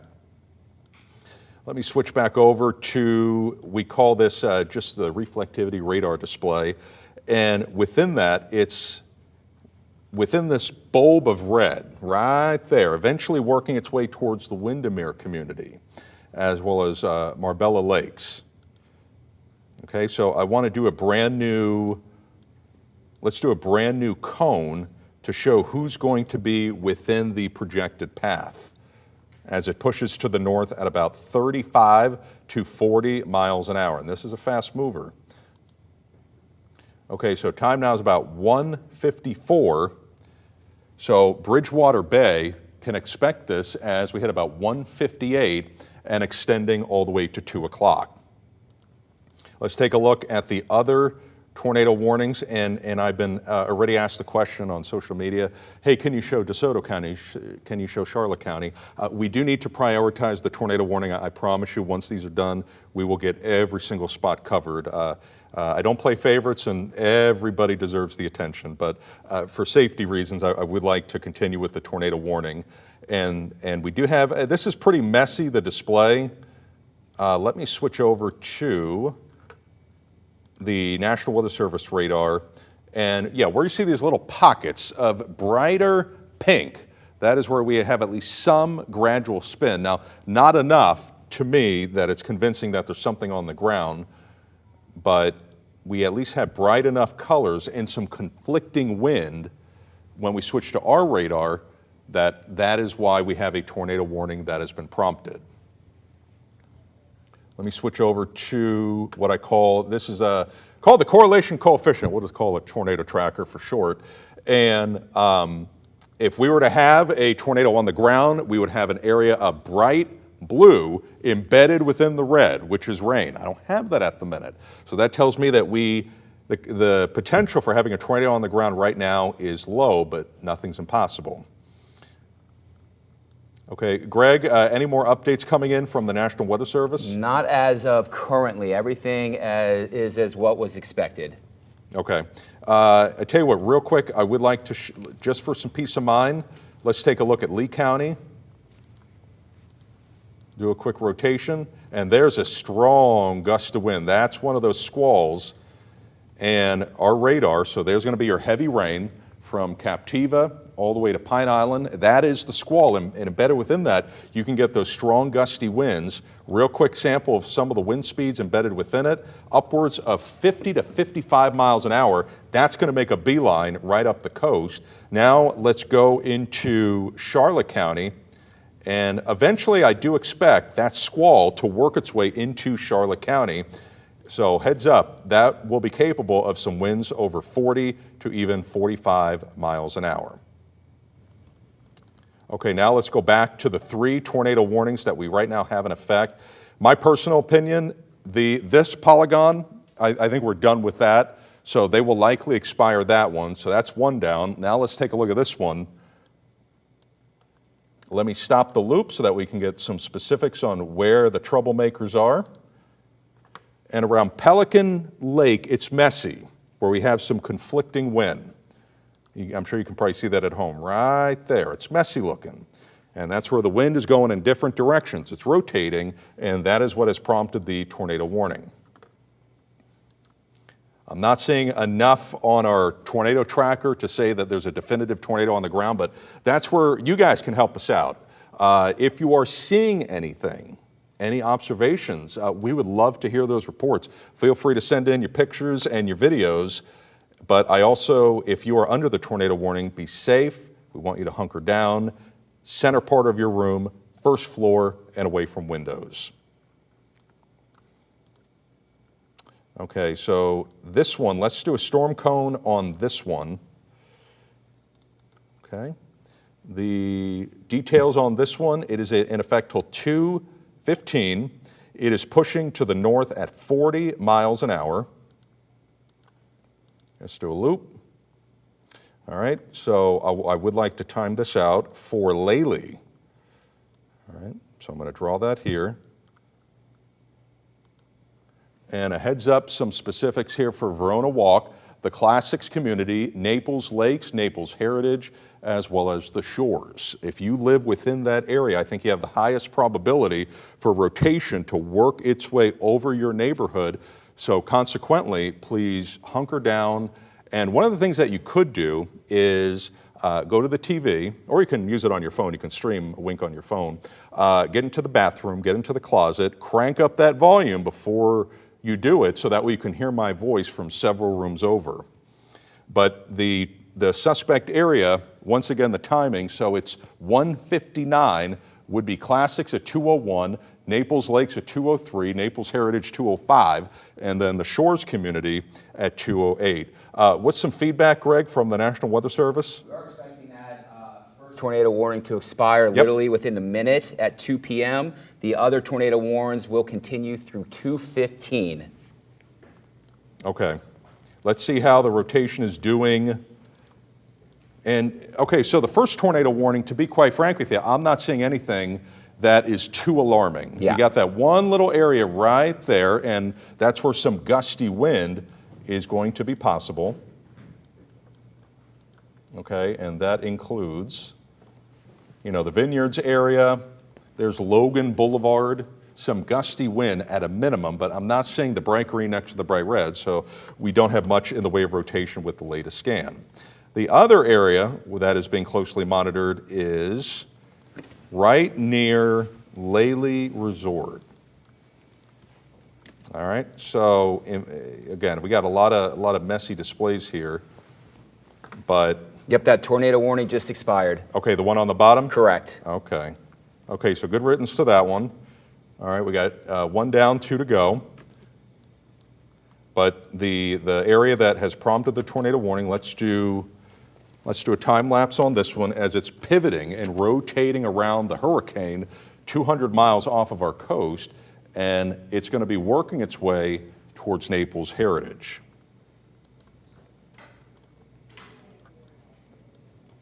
Okay, the area where that could be happening is Verona Walk, Classics, Lely Elementary, that's the area that we had recommended. Hacienda Lakes, Lely Elementary. If the principals and the teachers are watching Wink right now, do me a favor, this is not the time, I think we're getting close to release time. Do not send them out. Please have them seek shelter, their tornado safety precautions, and let's kind of wait this out, okay? We'll wait this out. A new scan coming in. Yeah, and we have areas of some strong gusty wind around 951 Classics as well as Naples Manor. Greg, any more updates coming in? As of now, no, everything is the same. And I don't see any storm or damage reports either. Okay. I tell you what, why don't you head to the green, or excuse me, the monitor, buddy, and we'll also take a look at the big picture, which these are essentially the outer bands associated with the hurricane. Now let's get an update real quick on that hurricane. And it is, as of right now, continuing to work its way right in the middle of the cone. There's not much deviation. And I would like to continue to stress that this will not make a hard 90-degree turn into Southwest Florida. We are in the clear from a direct impact and landfall. But as you saw with our already videos coming in of tidal surge, as well as the gusty wind and the squalls, as well as the tornado potential, there are still other impacts. Greg? Yeah, definitely a lot to talk about this afternoon, Matt. Thank you so much. And as we're currently dealing with these outer bands from Hurricane Idalia rapidly working their way through pockets of Southwest Florida, you can actually see this initial line, and that's what's prompted those multiple tornado warnings across coastal Collier County. So as Matt was just mentioning, the original tornado warning from about Marco Island south through Cape Romano was allowed to expire at 2 p.m. Still dealing with two other areas of tornado warned pockets just to the north of 10,000 Islands through the Isle of Capri and points to the north. Now you can see this current tornado warning in effect until 2:15 into or around the next 10 to 15 minutes as storms are rapidly moving from the south to the north. So heads up from Royal Palm Hammock through Fiddler's Green, right on top of Highway 951, 41 as well. Currently dealing with that tornado warning until 2:15. Also just outside of the Isle of Capri, where you're seeing these rounds of rain and thunderstorms working their way to the north. And then the second tornado warning, also in effect until 2:15, as Matt was discussing, from about Naples Botanical Garden, right on top of St. Andrews Boulevard, pockets of Rattlesnake Hammock Road, also on top of Lely Resort, south through Belle Meade, Highway 951, and the intersection of the Tamiami Trail and or Highway 41 as well, currently under that tornado warning. And then we work our way to the north from Leawood Lakes, Belleville Boulevard through Golden Gate, right on top of Pine Ridge Road, working east to west. Also pockets of 41, Pelican Bay, portions of moorings as well, still under that tornado warning until 2:15. And then we'll work our way to the northern extent of this current tornado warning, from basically the Vineyards north through Isle Walk, right on top of Oaks Boulevard, Carlton Lake, pockets of 75, 41, also Immokalee Road, also under that tour warn until 2:15. So definitely hunker down if you're in this general area over the next 10 to 15 minutes. I know Matt was just discussing it's about time for kids to get out of school, and this is not the time to be releasing students. You can see wind velocity parameters picking up wind gusts anywhere from a solid 30, 40 to 45 miles per hour. Now further down to the south, this tour warn was allowed to expire about 5 minutes ago, so that is good news. That doesn't mean you're out of the clear. We're definitely still dealing with squally weather in that general area. But these deeper and darker shades of red indicating higher wind values, so definitely dealing with very gusty conditions as these outer bands continue to stream in from the south to the north, and this is just going to be the nature of this afternoon. This is exactly what we're expecting. We're going to have tropical bands, tropical downpours, then we'll have a little bit of a lull, and then we'll continue to see another round of scattered rain and thunderstorms. And you can see these deeper and darker shades of red, man, really impressive as they're impacting the majority of coastal Collier County, also working their way into Monroe County. Zooming in, these are the two tornado warnings that Matt has been discussing over the last many minutes. Once again, they are in effect until 2:15, and you can see the area currently under the warning. Then also wanted to zoom out. Here is the center of the storm. Now the 2 p.m. update from Idalia just came in, and now sustained winds are currently at 90 miles per hour. So it is continuing to strengthen. Elsewhere, not currently under a tornado warning, but pockets from RSW out towards Gateway, Lehigh Acres dealing with a few spotty showers, but closer to the coastline from Bonita Springs, north through Lover's Key, out towards Fort Myers Beach, Sanibel, the Causeway, Captiva. If you are on island Sanibel right now, I potentially might try to consider getting out of there, as we're slowly going to start to deal with that storm surge now that the winds are slowly starting to become more out of the south and southwest, which is an onshore wind. So that might impact portions of the Causeway, especially where they're very vulnerable, maybe just 1 or 2 feet above sea level. I'm sure waves and wind are already crashing right on top of the Causeway, especially on the west side of the bridge when you're heading down the bridge onto the Causeway Islands itself. Likely going to be dealing with some flooding concerns there. Elsewhere, once again, I just wanted to let you see the loop of what's been happening. This is the loop over the last hour, and we will continue to see these outer bands working their way in. This is just going to be the nature of what we're expecting for your Tuesday afternoon. This will also likely continue overnight tonight and into your early Wednesday morning. Check out the Naples Pier. I mean, we're already starting to see elevated surf, that storm surge, and that onshore wind will continue to push inland. So this water will continue to pile up and rise over the next couple of hours. So if you're along the direct coastline from both Collier, Lee, and into Charlotte County, I think now is probably the time to really hunker down and or just move inland, because that storm surge will slowly start to feel some impacts, especially right along our direct coastline. So as I just mentioned, the 2 p.m. update from Hurricane Idalia just came in within the last couple of minutes. As of now, sustained winds at 90 miles per hour. Pressure is continuing to drop, so the lower the pressure, the stronger the storm system. So currently pressure right now at 974 millibars.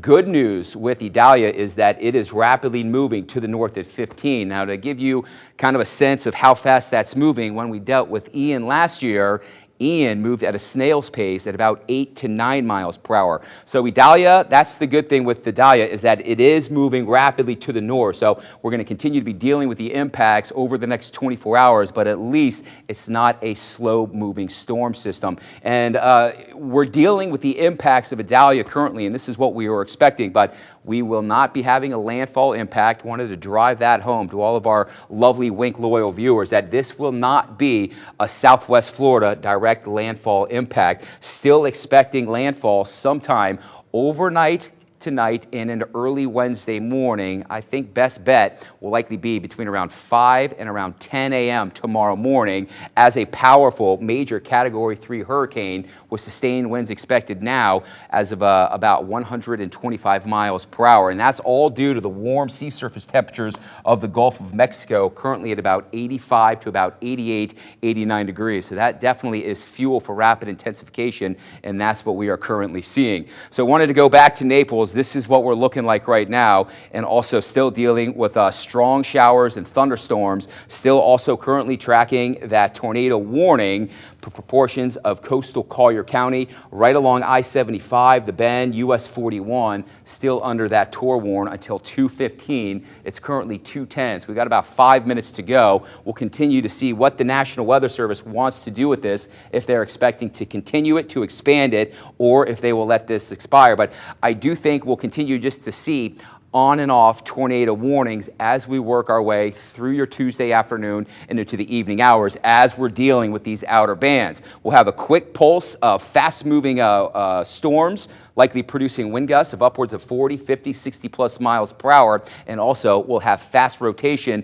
that'll allow for some of these tornadoes to quickly, briefly touch the ground, and then they'll be gone. That's just the nature of a tropical system, whereas we don't deal with long-tracked, long-lived tornadoes, but just quick little spin-ups that will likely be able to produce sporadic tornado warnings over the next 12 to 24 hours. So we'll go broad once again, and as you can see, just an impressive line of the outer bands of Idalia working their way through. It does appear within the next hour to 2 hours, we may potentially have a little bit of lull in the activity, and that's exactly what we're expecting here at the Weather Authority. We're just going to have tropical downpours, outer bands of rain feeding their way through. Then we'll go through a little bit of a lull of the activity, and then we'll see another round of outer bands rapidly swirling their way through. And with the embedded storms, we can be dealing with some isolated tornadoes. So as of now, this is generally what we're looking at. You're also still dealing with some scattered rain thunderstorms, heavy to pockets of moderate to heavy rain, especially from the Causeway north, right around Captiva, Boca Grande, out towards Pine Island, portions of the western side of Cape Coral right now, also dealing with steady rain showers. Notice inland, the lesser the activity it is, and that's exactly what we were also expecting. Now, they're going to get their share of scattered storms within the next hour or two as this outer band rapidly works its way to the north. But as of now, direct impact certainly being felt across our coastline. That's it for now. Matt, I'm going to toss it back to you, and we'll continue to keep you updated. Okay, so live on air, you see this filling in? I had to go back there to switch our radar mode, and what we do that for is to detect even higher wind speeds. So it's filling in right now as we speak, getting you the very latest, and let's get you the very latest as far as what is happening with these tornado warnings. So right now, switching over, I'm not seeing anything too definitive. I did get a report, I was so happy to hear it, that the local schools that have been under the tornado warnings, that they were thankfully hunkering down in the hallway, and that they were okay and that they were safe. For the parents that are listening to me, and for the kids that were sent out today, even despite the tropical storm warning, to Collier County schools, they are okay and that they are safe and that they took their tornado precautions and are doing fine. So I just wanted to relay that good news. I'm an optimist, I love good news, so I wanted to relay that at home. Let's switch back over to radar, as we are seeing areas of some gusty wind, but nothing in terms of rotation. Okay, so if this trend continues, they will be expiring those tornado warnings. Now, with that said, we still got some strong wind, and let me switch back over to radar. Okay, so what we're looking at here See the brighter colors of yellow, orange, and red? That is what we call a squall, and that squall has come in on the eastern side of the hurricane. And analyzing some of these wind speeds, just above the surface, they're being analyzed at about 60 to 70 miles an hour. Oftentimes, I'll tell you, about 90% of that works its way down to the ground. So some pretty gusty wind with this squall is going to be working its way towards Alligator Alley, the Toll Plaza, and then eventually Golden Gate Estates and Golden Gate. So some pretty strong wind with that one, even if you're not in a tornado warning. So the tornado warnings that we do have in effect, these are likely going to expire. So I know this is kind of a messy display. There's multiple warnings. Here's one. Then we have another one right here, and it looks like they have extended a little bit this one, which is in effect until, okay, that one. So that will be in effect till 2:45. So right now it's about 2:15, 2:45 for the next 30 minutes. A tornado warning is in effect, and that does include Golden Gate, Pelican Bay, as well as Vanderbilt Beach. But hey, I'll be here until my eyes fall off, so don't worry. You're going to be in good hands here. We're going to be with you every step of the way, every update, any updates that come in. For right now, it's kind of behaving itself, but we still have some gusty wind that has been indicated, and that is right now around Vanderbilt Beach, aloft. We're seeing some pretty strong gusts in excess of about 55 to 60 miles an hour. Any idea, Greg, with the National Weather Service, how they're feeling about it? They are expecting this to be allowed to expire at 2:15. Yep, okay, so Greg's exactly right. So they chipped away at the bottom one. So you are now in the clear from Marco Island, Isla Capri, and Goodland, but we still have one more active tornado warning, and it is this area in red. Once again, some specifics. The warning is until about 2:45, and it's Collier County. We have 56,000 people under the warning. I would like to show you two radars. We have one from Miami, and we have one from us. So first we'll start with the one in Miami, and if we were to have any suspect area of rotation, you see that little pocket of pink? It's right there. So let me zoom on in, and it would be around Island Walk. So if we were to have some rotation, Island Walk, there's Vanderbilt Beach Road, and then Raffia Preserve, hope I said that right, as now that new scan is working its way all the way towards Laurel Oak Elementary. So here's a Mockley Road.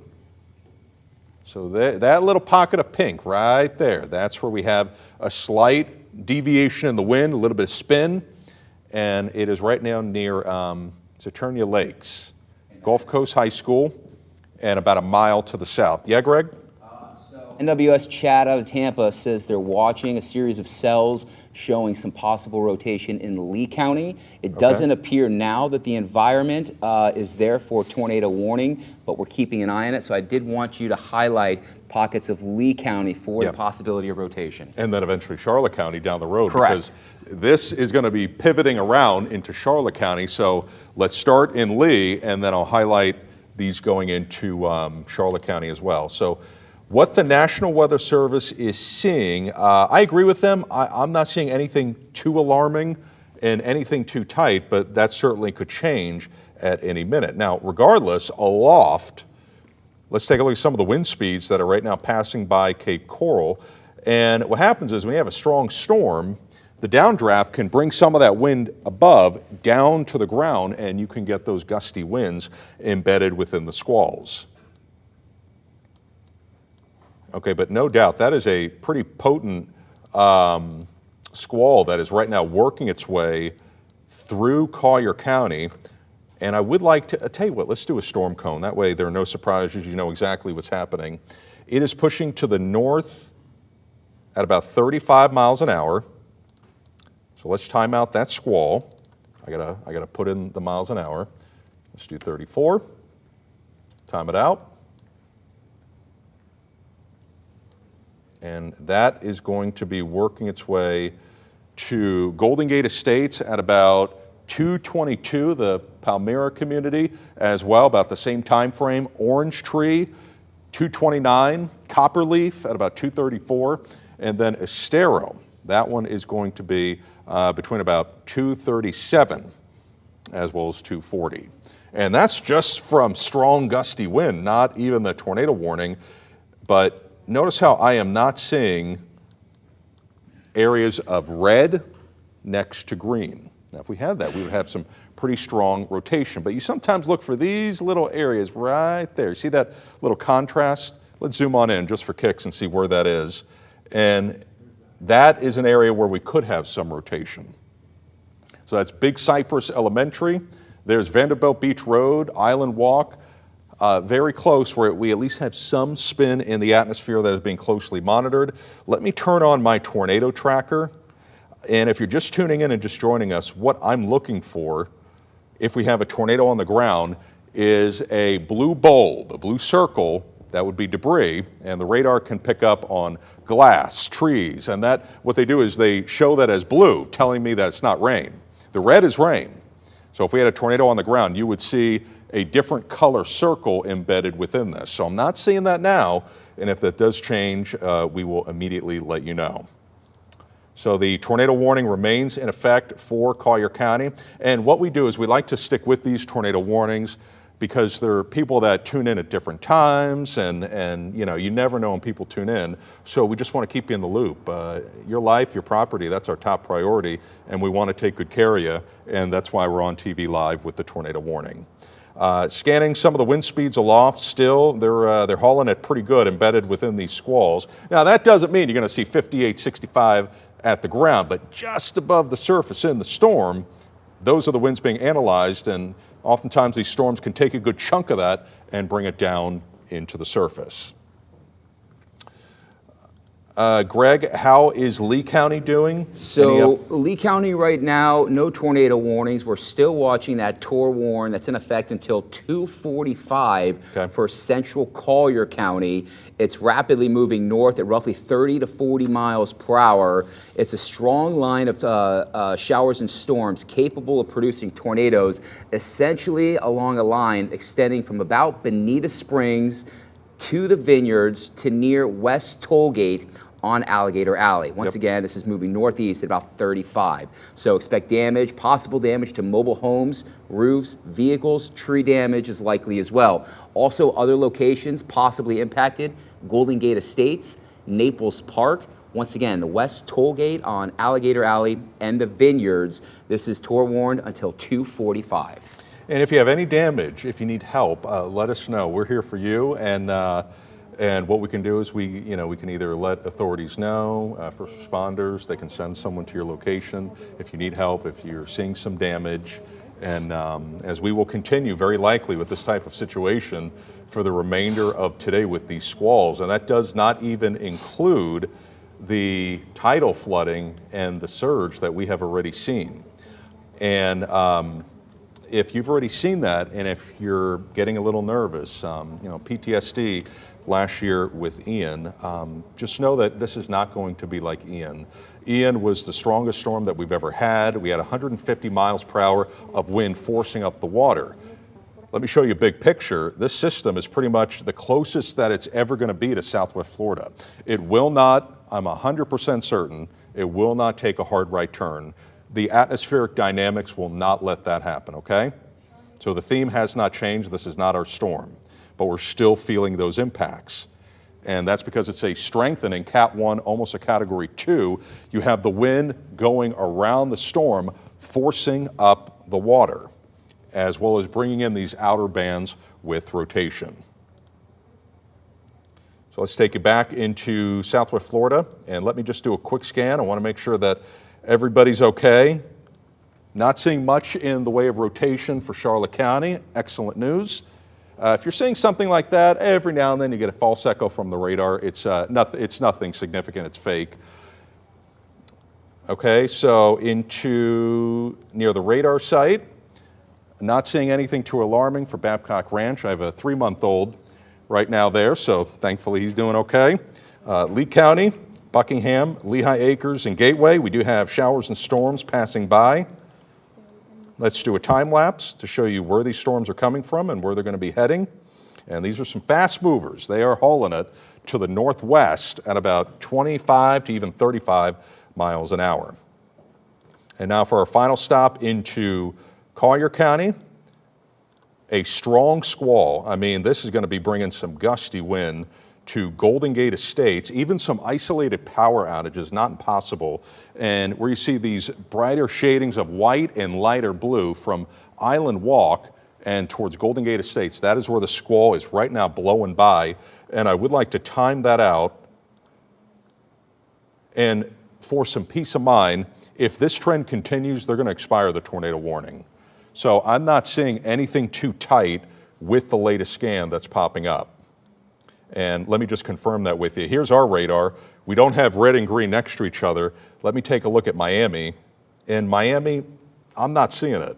So if this trend continues, they will get rid of the tornado warning. It will expire here shortly. Now, that doesn't mean you're not going to see some strong wind.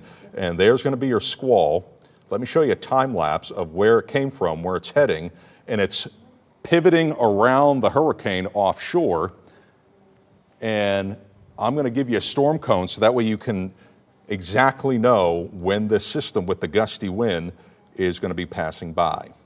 Okay, so let's do a storm cone for our friends around Orange Tree as well as Golden Gate Estates. Village Walk, about 2:30, Estates Elementary, 2:34, and then Corkscrew Lakes and really, I would say Corkscrew Road as we hit about 2:45. It's a pretty gusty wind. Already on my way into work, this was along Palm Beach. This was near Tice. There was a strong gust of wind. It actually flipped over a tent, and some of the stuff covered the road. They had to bring out the fire department to clean it up. So these gusts of wind can bring impacts. And that is right now what's being experienced as it's working its way through live Orange Tree and working its way towards Lee County. So Lee County is going to see that eventually within the next hour or two. Greg, updates from the Weather Service? As of now, nothing's coming in. Last update, let's see, 225, outer bands pushing through inland away from the coast of Collier. It's beginning to lose a little bit of the intensity, but we're seeing outflow boundaries progress ahead of this. So that may help develop other pop-up showers and storms out ahead of the boundary, especially as you were just mentioning, into portions of Lee County. And friendly reminder here is that every single viewer that is right now watching, everybody's equally important. I want to spread the love here to everybody. So DeSoto County, Sarasota County, and Charlotte County, here's the current situation. Let's put a loop on it as it will be pushing to the northwest very quickly. Okay, if you notice that quick flash, that's when I had to turn up the setting on our radar to detect stronger wind. And this squall, let me stop the loop and we'll go into Collier County, and Charlotte County. The squall right now, you're likely seeing the winds pick up for Rotunda and all the way towards Burnt Storm Arena. So there's your squall, and within that, some gusty wind. And those wind gusts could very well be in excess of about 43 to 45 miles an hour as that passes by, okay? And then every single cell is being closely monitored for rotation. If you are at any point seeing a funnel cloud, tornado, if you have damage, please let us know, let Wink know, and then that way we can relay it on TV and online. Now into Lee County, very scattered activity, nothing rotating, at least with what I'm seeing. Let me just switch over to Tampa's radar, and yeah, about the same. Maybe a little bit right here where you can see a conflict in the colors. That's some rotation, but nothing alarming. Nothing that would prompt a tornado warning. And our radar at Wink, let's turn that on. About the same, about the same. That would not prompt a tornado warning. Okay. Here is a look at, I'm going to take you outside because it's pouring down rain. Okay, this should be downtown Fort Myers. It's loading into my system. And there's a look at some of the squalls as they are passing by. Downpours, some occasional lightning.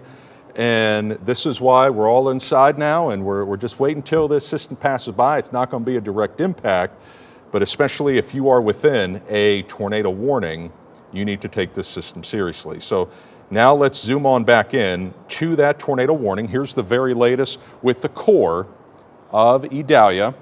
And here's how much breathing room we have. I'm going to measure this from Marco Island. We got about 195 miles of breathing room, and that will not change. This will continue to make its approach towards the Florida Big Bend and well away from Southwest Florida. I hope that brings some peace of mind, considering everything what we have been through over the past year. Now, we are still going to see tropical storm conditions because we're on the eastern side, and we will occasionally see these tornado warnings. I would like to get a check on the core and the eye of this system to see if it's deviating from its path, and it doesn't look like it is. It's business as usual. It is moving where it should be. And let me zoom on out, and you can see down the road how that keeps it well away from us. Tornado warning to be canceled here shortly from the National Weather Service. The Miami office has canceled the tornado warning in Collier County as of 2:29. Good. Yeah, I think that's a smart decision. I agree with that. Okay, so tornado warning done. For the first time, about an hour and a half. I think we might need to change out your mic. We'll get Matt a new mic. He's obviously been on for a while. Been talking a long time, and the battery has worn out, but Matt has not. So thank you so much to Matt for keeping us all informed. And since we've been talking about Collier County so much and the children that we know that are in school there, one of the things as they were covering this that we've learned is any of the students that are in school in any of the areas under the warning, we started talking about Barfield a little while ago, the kids are inside in hallways. They're holding dismissals until the warnings go away, which most of them have. But the kids are safe. They didn't lose electricity. The buildings are fine. So that part, as far as we can tell, has worked out and the kids are okay. And shortly, just as soon as we can get it turned around, I understand that we have video from inside of the new high school, Aubrey Rogers High School, during that tornado warning. Right, we'll let everybody know that. A couple other things that are developing with all of the rain. There's a lot of water on the roads right now at the base of the Matanzas Pass Bridge on Fort Myers Beach. Hard to get through. John Morris, I think, is closed near Summerlin, near Bunch Beach by the Sanibel Causeway. We're seeing rising backyard water in the places you would expect, St. James City, Marco Island, things like that. Yeah, a lot of coastal flooding. We do have that video. If we can pull it up and show it to you. We're seeing it for the first time right along with you. But footage inside the classroom, that looks like a hallway, perhaps. They had all the kids in the hallway there during the worst of it. This is the brand new high school too. Yep, so we prepare for these things. Our children go through these tornado drills for this so that they're ready in these scenarios. And it looks like everybody did the right thing. And everybody stayed safe, and that's what's important. We have another piece of video that we can get to, I believe, during the tornado in Collier County. Let's get to that now. All right, some of the folks taking in, we'll open the mics for our meteorologists too. Everybody's seeing this, I think, for the first time right now. Matt and Greg, what are you seeing here? Okay, so it looks like we have some strong wind wrapping around the building. Looks like the condo. Winds will be increasing with height. That's very typical. And this is either a squall or potentially a water spout passing by. Again, I'm going to be seeing this with you as, and that's a pretty gusty wind there, my goodness. And that is some of the energy aloft with this system that is being brought down to the surface. And the other thing to remember here, folks, is that wind is a force.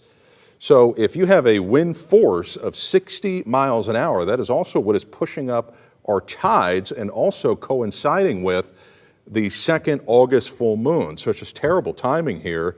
And it's obviously that video is not definitive of a waterspout or a tornado, but it's certainly showing some strong wind as it is wrapping around the building.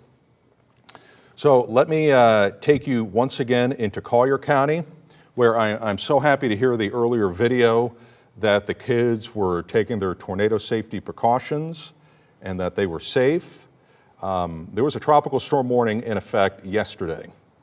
And one could make the argument they wouldn't have been in that situation if they were home. You can make your own opinion on that, but here's a look at those squalls as they are working their way to the north, analyzing some of the wind speeds that are right now working their way, some gusty wind, man, through Ave Maria and now towards the Corkscrew Swamp and Orange Tree. Aloft and above the surface, that is being picked up at about 55 to 65 miles an hour, and that's going to be working its way into the southeastern corner of Lee County.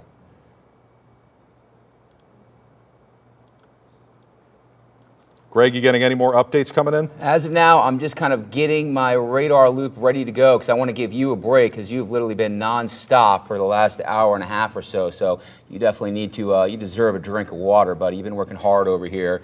So in a second, I want to jump back on to Y-Wall or the Y-Mon and kind of give you a break. We can get a camera set up over there. We kind of just take a look at what's happening around our area. Okay, yeah, let's bring up Greg, and again, we're going to continue to tag team this stuff, and that way we can get you exactly what you need to know. And at times we will be deviating from here, going back from the anchors to Greg and to me, to get you exactly what you need to know. Chris? All right, absolutely. Amanda? Yep, we'll take it from here and give you guys a minute to catch your breath because we have some reporters in the field that we want to check in with. Hurricane Idalia grows stronger with landfall intensity increasing. Right now, Idalia is a Category 1 hurricane, but it's expected to undergo rapid intensification and become extremely dangerous later in the day, into the night, and into the early morning hours. Thank you so much for staying with us. I'm Amanda Hall alongside Chris Safati here this afternoon. Yep, Idalia is expected to bring storm surge to Charlotte County, as they've been talking about. Wink News reporter Claire Galt live for us on Minnesota Key now. We're going to check conditions around the area. Claire, what are things like where you are? Chris, Amanda, in the last 15 minutes, things have really picked up. We're seeing a lot of heavy rain that we didn't see in the past hour, a lot of wind. I want you to look over here at these waves. You can see they are very choppy. The tide is really high. It's really coming in. Despite that, I don't know if we move the camera to the right just a little bit, you can see there are still people out there in the water right now. Probably not the best idea, but as I mentioned just about 15 minutes ago, things were completely different, very clear. Here where I'm standing under this cabana, there are a group of people huddling together for support, watching this storm out. I've got Doug and Doug here, no relation to each other. They just met each other. So Doug. Yes. Doug. Okay. How are you doing here today? Why did you come here to watch the storm? Well, I come down to Englewood Beach every day regardless. I've been through many storms. The last storm we lost our basketball courts and everything else. The county put it all back. So hopefully this storm is not going to bring as much wind as the last one did, because Ian was devastating for the whole state. So maybe we'll get a little bit of a break this time with the weather. Just maybe we might see some flooding. I don't know. Yeah, and Doug as well. How are you feeling? What brought you here today to spend time with your neighbors? Well, that's what Englewood's all about, spend time with the community, but I'm the executive director at the Englewood Chamber of Commerce, so I'm just going out seeing what firsthand experiences, and like he said, you know, Ian was pretty bad for our community. We're hoping that this storm won't be as bad, but, you know, we're still monitoring it and staying safe and being prepared. Yeah, how long do you think you guys are going to stay out here today? Are you going to stay until it gets too bad, you need to go inside, or are you just... Probably not much longer. You know, I think the storm is coming, you know, probably only a couple hours away, actually. I don't know. But it's starting to intensify, so probably after this interview, be heading out of here. Yeah, I agree. You know, we learned a lot during Hurricane Ian. You know, don't mess with Mother Nature. And so we're just here now seeing what's going on and informing the community, but we're not going to be out here much longer. All right, thank you both so much. You heard Doug and Doug. They're going to get out of here, probably go get somewhere safe. I've been talking to people all day. They told me, yes, they're not that worried right now, but obviously after last year, after what we know, they are taking those precautions, whether it's boarding up their homes, whether it's, you know, getting their non-perishables, staying inside. Probably not coming to the beach is a smart move right now. Amanda, Chris. All right, Claire, thank you. And Lee County Sheriff's Office is saying not being in the car is a good idea right now. Yeah, they want you to stay off the roads. The bridges are still open, but they don't want you on the roads right now. Flooding around Pine Island, Hickory Island, Fort Myers Beach, places you would expect. Yep, you're watching Wink News. We'll be right back. We have to take a quick break.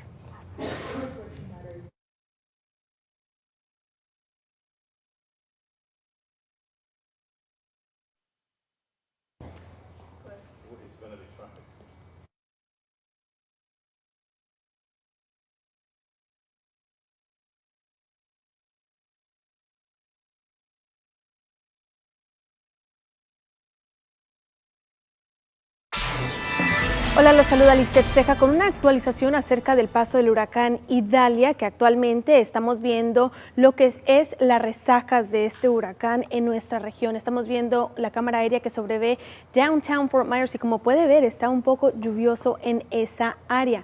En Sanibel la cámara aérea se acaba de desconectar debido a los altos vientos, más sin embargo en Pine Island ya estamos viendo un poco de inundación. Esa marejada ciclónica está afectando esa región específicamente y es lo que vamos a esperar en estas próximas 24 horas en la región de aquí en Fort Myers, en Naples, Charlotte, los condados Lee, Collier y también el condado Charlotte. El condado Collier cerró las escuelas, bueno, no se ha confirmado aún, pero cerrará para el día de mañana. El condado Lee y el condado Charlotte ya confirmaron que estas escuelas en esos condados van a ser cerradas hoy y el día de mañana.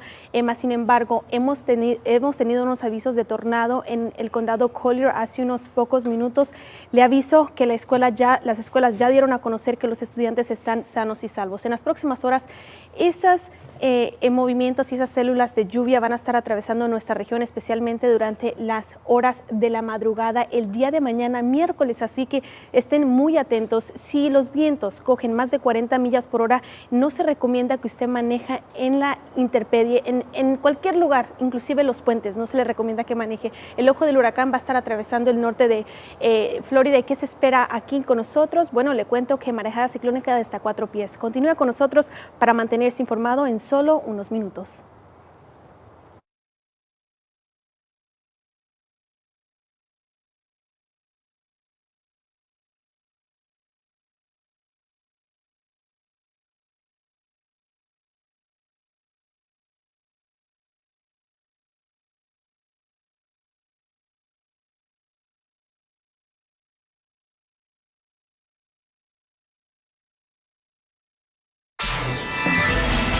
Welcome back to Wink News, our continuing coverage. One of the areas that was hit hard by Ian and now feeling the effects of Idalia is Sanibel Island. Wink News reporter Liz Byro is live on Blind Pass Beach for us. Liz, I know you talked to the mayor. What's he have to say?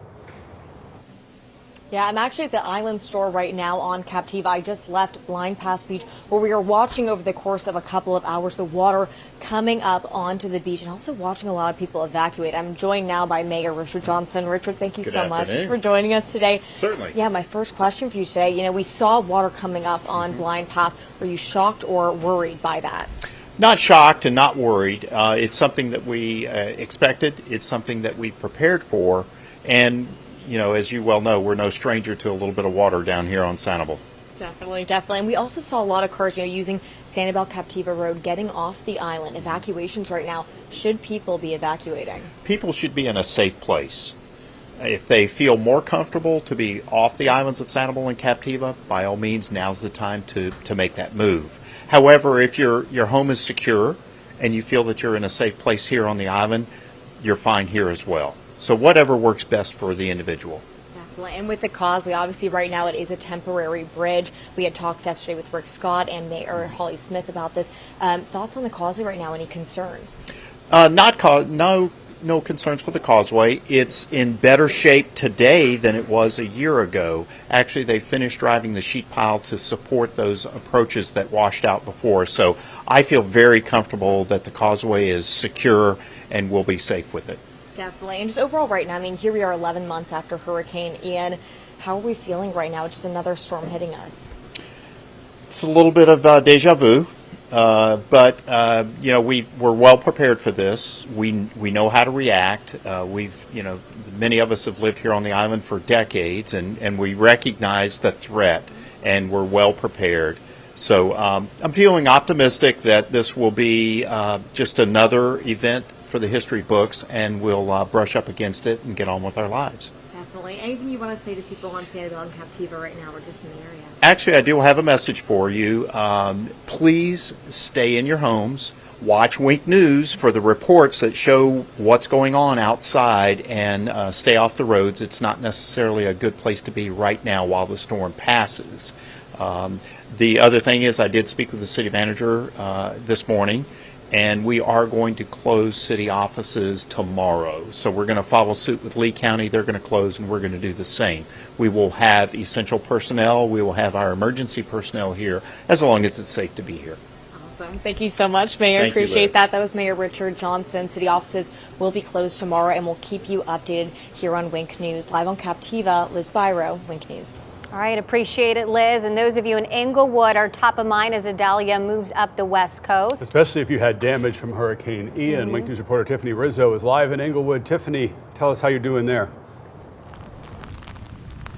Yeah, Chris, I am on the dock in the creek in Mobile Gardens, and as you can see, I am completely surrounded by water. The water level has gotten so high. Now, a lot of this is coming from the Gulf. This creek is connected to the Gulf of Mexico, so a lot of that storm surge coming in. Neighbors telling me they've never seen the water get so high at this creek here, and as you can see, it's overcast here. It's pretty dark out. Now, the neighbors here have been through so much in this community, so much devastation. I was out here in October when after Hurricane Ian hit, and the destruction here was horrific. So many homes were lost after Hurricane Ian. Homes ripped to shreds, roofs and walls gone, along with all the memories inside. There was so much devastation in this neighborhood, enough for some to think they could never rebuild and instead just move on. But the community rallied around each other, keeping everyone fed, clean, and full of hope. Now, they were just put through the ringer with Hurricane Ian, so now hearing another storm is heading this way. That is going to bring rain and wind. I'm sure is a scary thing to hear. A lot of neighbors here were just cleaning up their porches, putting everything away, and that debris that was still left over, they were just kind of putting down with cement because there still is a little bit of debris left out here. I spoke to some residents who are nervous about the effects of another storm. PTSD is exactly the right word for what we were feeling when we heard that it was going to hit the west coast of Florida. Deciding to stay here in the state, and we live here full time, we're not snowbirds. We knew we were going to have to go through this over and over again.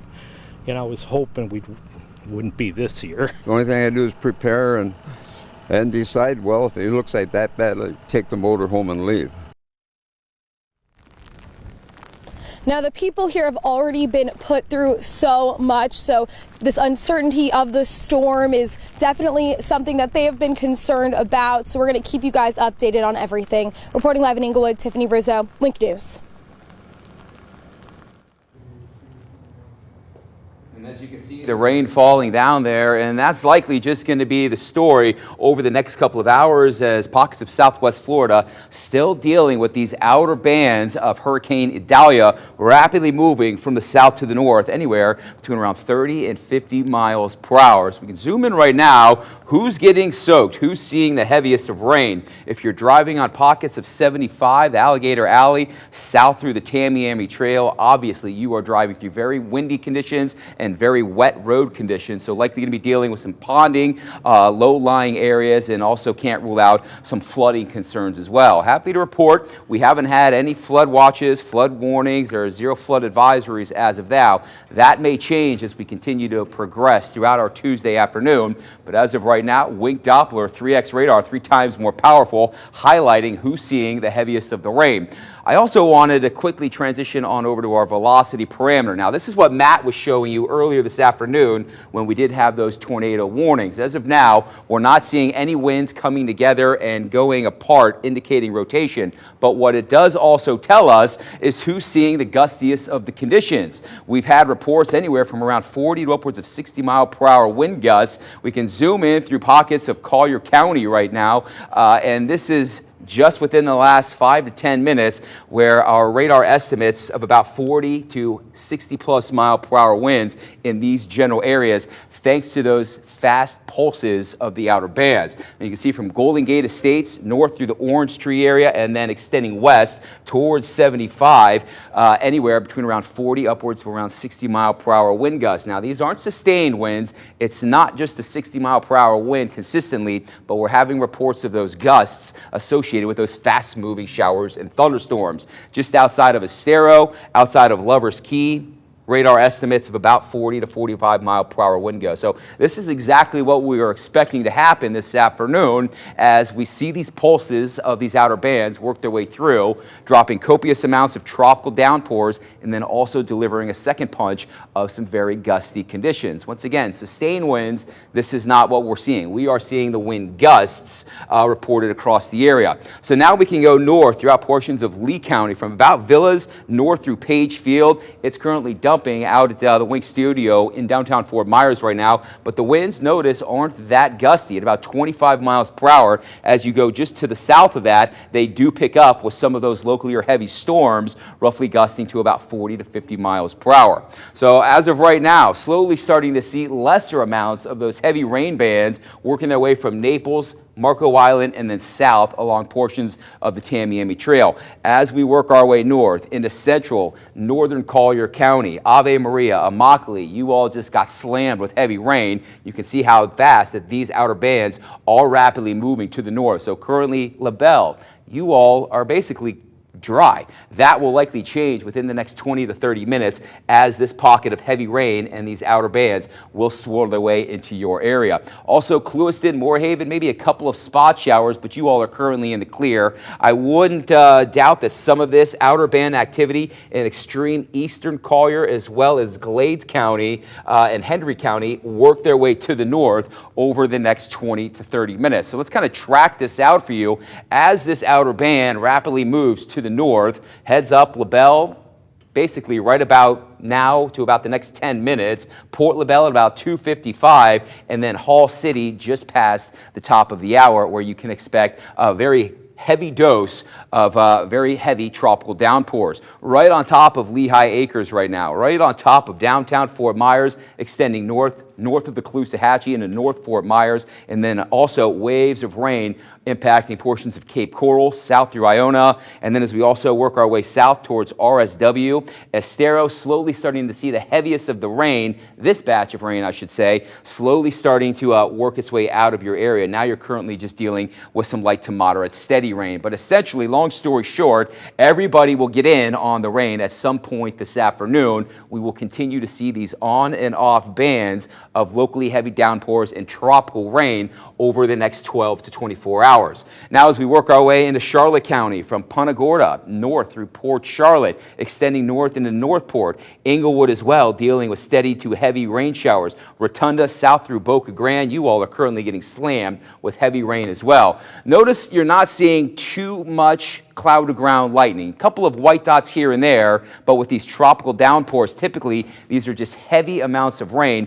that are rapidly moving across our area. So I did want to go broad once again, and Matt just highlighted this about 10 to 15 minutes ago from Marco Island, just how far offshore the center of circulation is. And roughly from Fort Myers, we're talking about 200 miles to the south and west. So this is where the center of Hurricane Idalia is, and you can see these tropical bands working their way in. So we dealt with round number one. This was the first outer band that we were expecting, and basically right on time late this morning at about 9, 10, 11 a.m. That's when it started impacting our coastlines. Now it's continuing to work its way into our inland zones. So it does appear this is the first heavy outer band. Notice as you look just off to the south and west, we're likely going to see maybe a little bit of lull in the rain activity, but then round number two to the south of Key West, this will work its way to the north, also with the center of circulation and where the eye of Hurricane Idalia is, also still seeing outer bands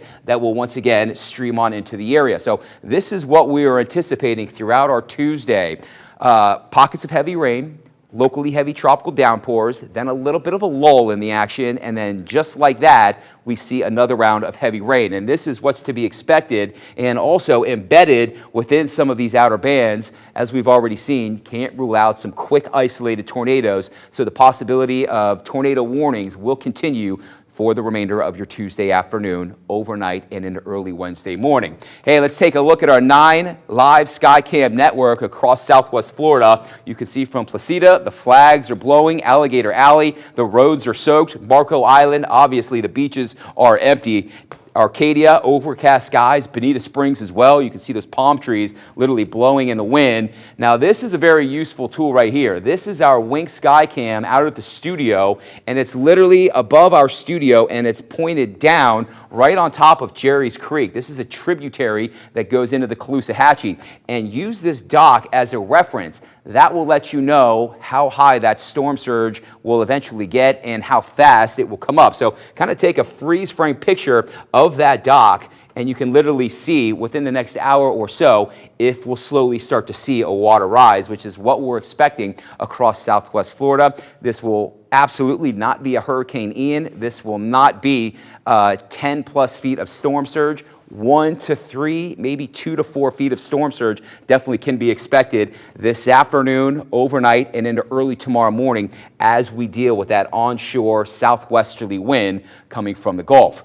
And then the north side of Pine Island out towards Bokeelia, and then Cape Coral as well, and then Naples just looking nasty right now, definitely dealing with some very, very rough surf. This is once again Bokeelia, Marco Island. You can see how angry the Gulf looks, Bonita Springs, and then once again, there's our current kind of gauge as to what the storm surge is currently doing. Those tides are definitely looking pretty high. And then also, let's go broad, and this is just a live looking shot out at the Naples Pier in coastal Collier County, where you're seeing waves inundate, and this storm surge will likely continue to slowly increase over the next couple of hours. Once again, nothing like Ian. Matt and I really want to just drill that home. This will not be an Ian scenario at all. Will we likely see some storm surge? Absolutely. Some beach erosion, some very high surf, estimated at about 5 to 10 feet from currently now through tomorrow afternoon, thanks to that onshore wind pattern. And as I was talking about, storm surge for us here in southwest Florida, still under a storm surge watch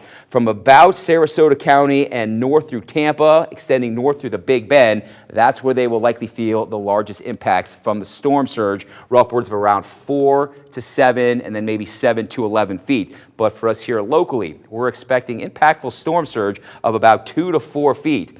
The coastline of Charlotte, Lee, Collier County, up portions of the Charlotte Harbor, and potentially even up into areas of the Caloosahatchee River will likely see somewhat of a water rise over the next couple of hours. Obviously, we're dealing with tropical storm gusts, so currently under tropical storm warnings for the majority of Lee, Charlotte, DeSoto County, coastal Collier County, and then inland Collier County, currently under a tropical storm watch. Likely going to be dealing with sustained winds 20 to 30 miles per hour with those gusts in excess of about 40, 50 to 60 miles per hour, which our Wink Doppler radar has indicated we have seen some pretty impressive gusts over the last couple of hours. Now, as of the 2 p.m. advisory, just came in from the National Hurricane Center about an hour ago. Max sustained winds right now of 90 miles per hour. Pressure is gradually beginning to drop. The lower the storm pressure, the stronger the storm system. So yesterday it was at 987.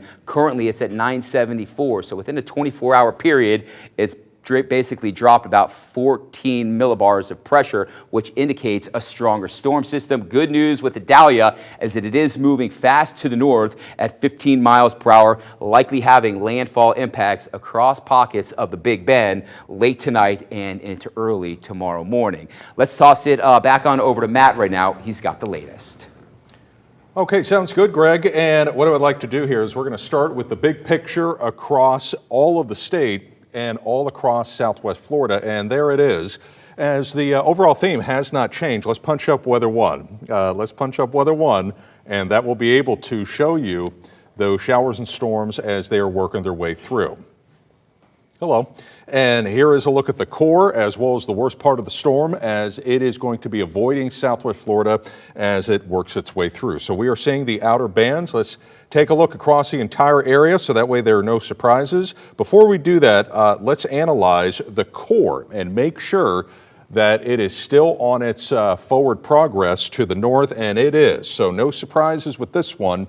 There's been a couple wobbles to the west, a couple wobbles to the east, but still fairly consistent in the middle of the cone, and that means that this is not going to be our storm. So I hope that that brings some relief to any worrying that you have after Ian, but we still got to contend with these bands of rain, the tornado potential, as well as the higher tides. And what we just experienced, those higher tides, That's just the first round. The higher tides would be, and I think the main storm surge event between midnight, late tonight, and sunrise tomorrow morning. The reason why I feel that is because we would see more of a wind from the Gulf. The wind also would be picking up, and that's going to be coinciding with the second full moon. So there is the status. There's going to be your eye and your eye wall. It is not deviating from the cone and that center line, which in this case I am going to plot it on to show you if there are any wobbles left and right. So closer to home, here is the very latest, and let's take a look at everybody. So we'll start in Collier County. That nasty squall with some gusty winds has worked its way through. I did get a report of earlier some of the wind gusts. They were upwards of about 40 to even 45 miles an hour. Back to radar.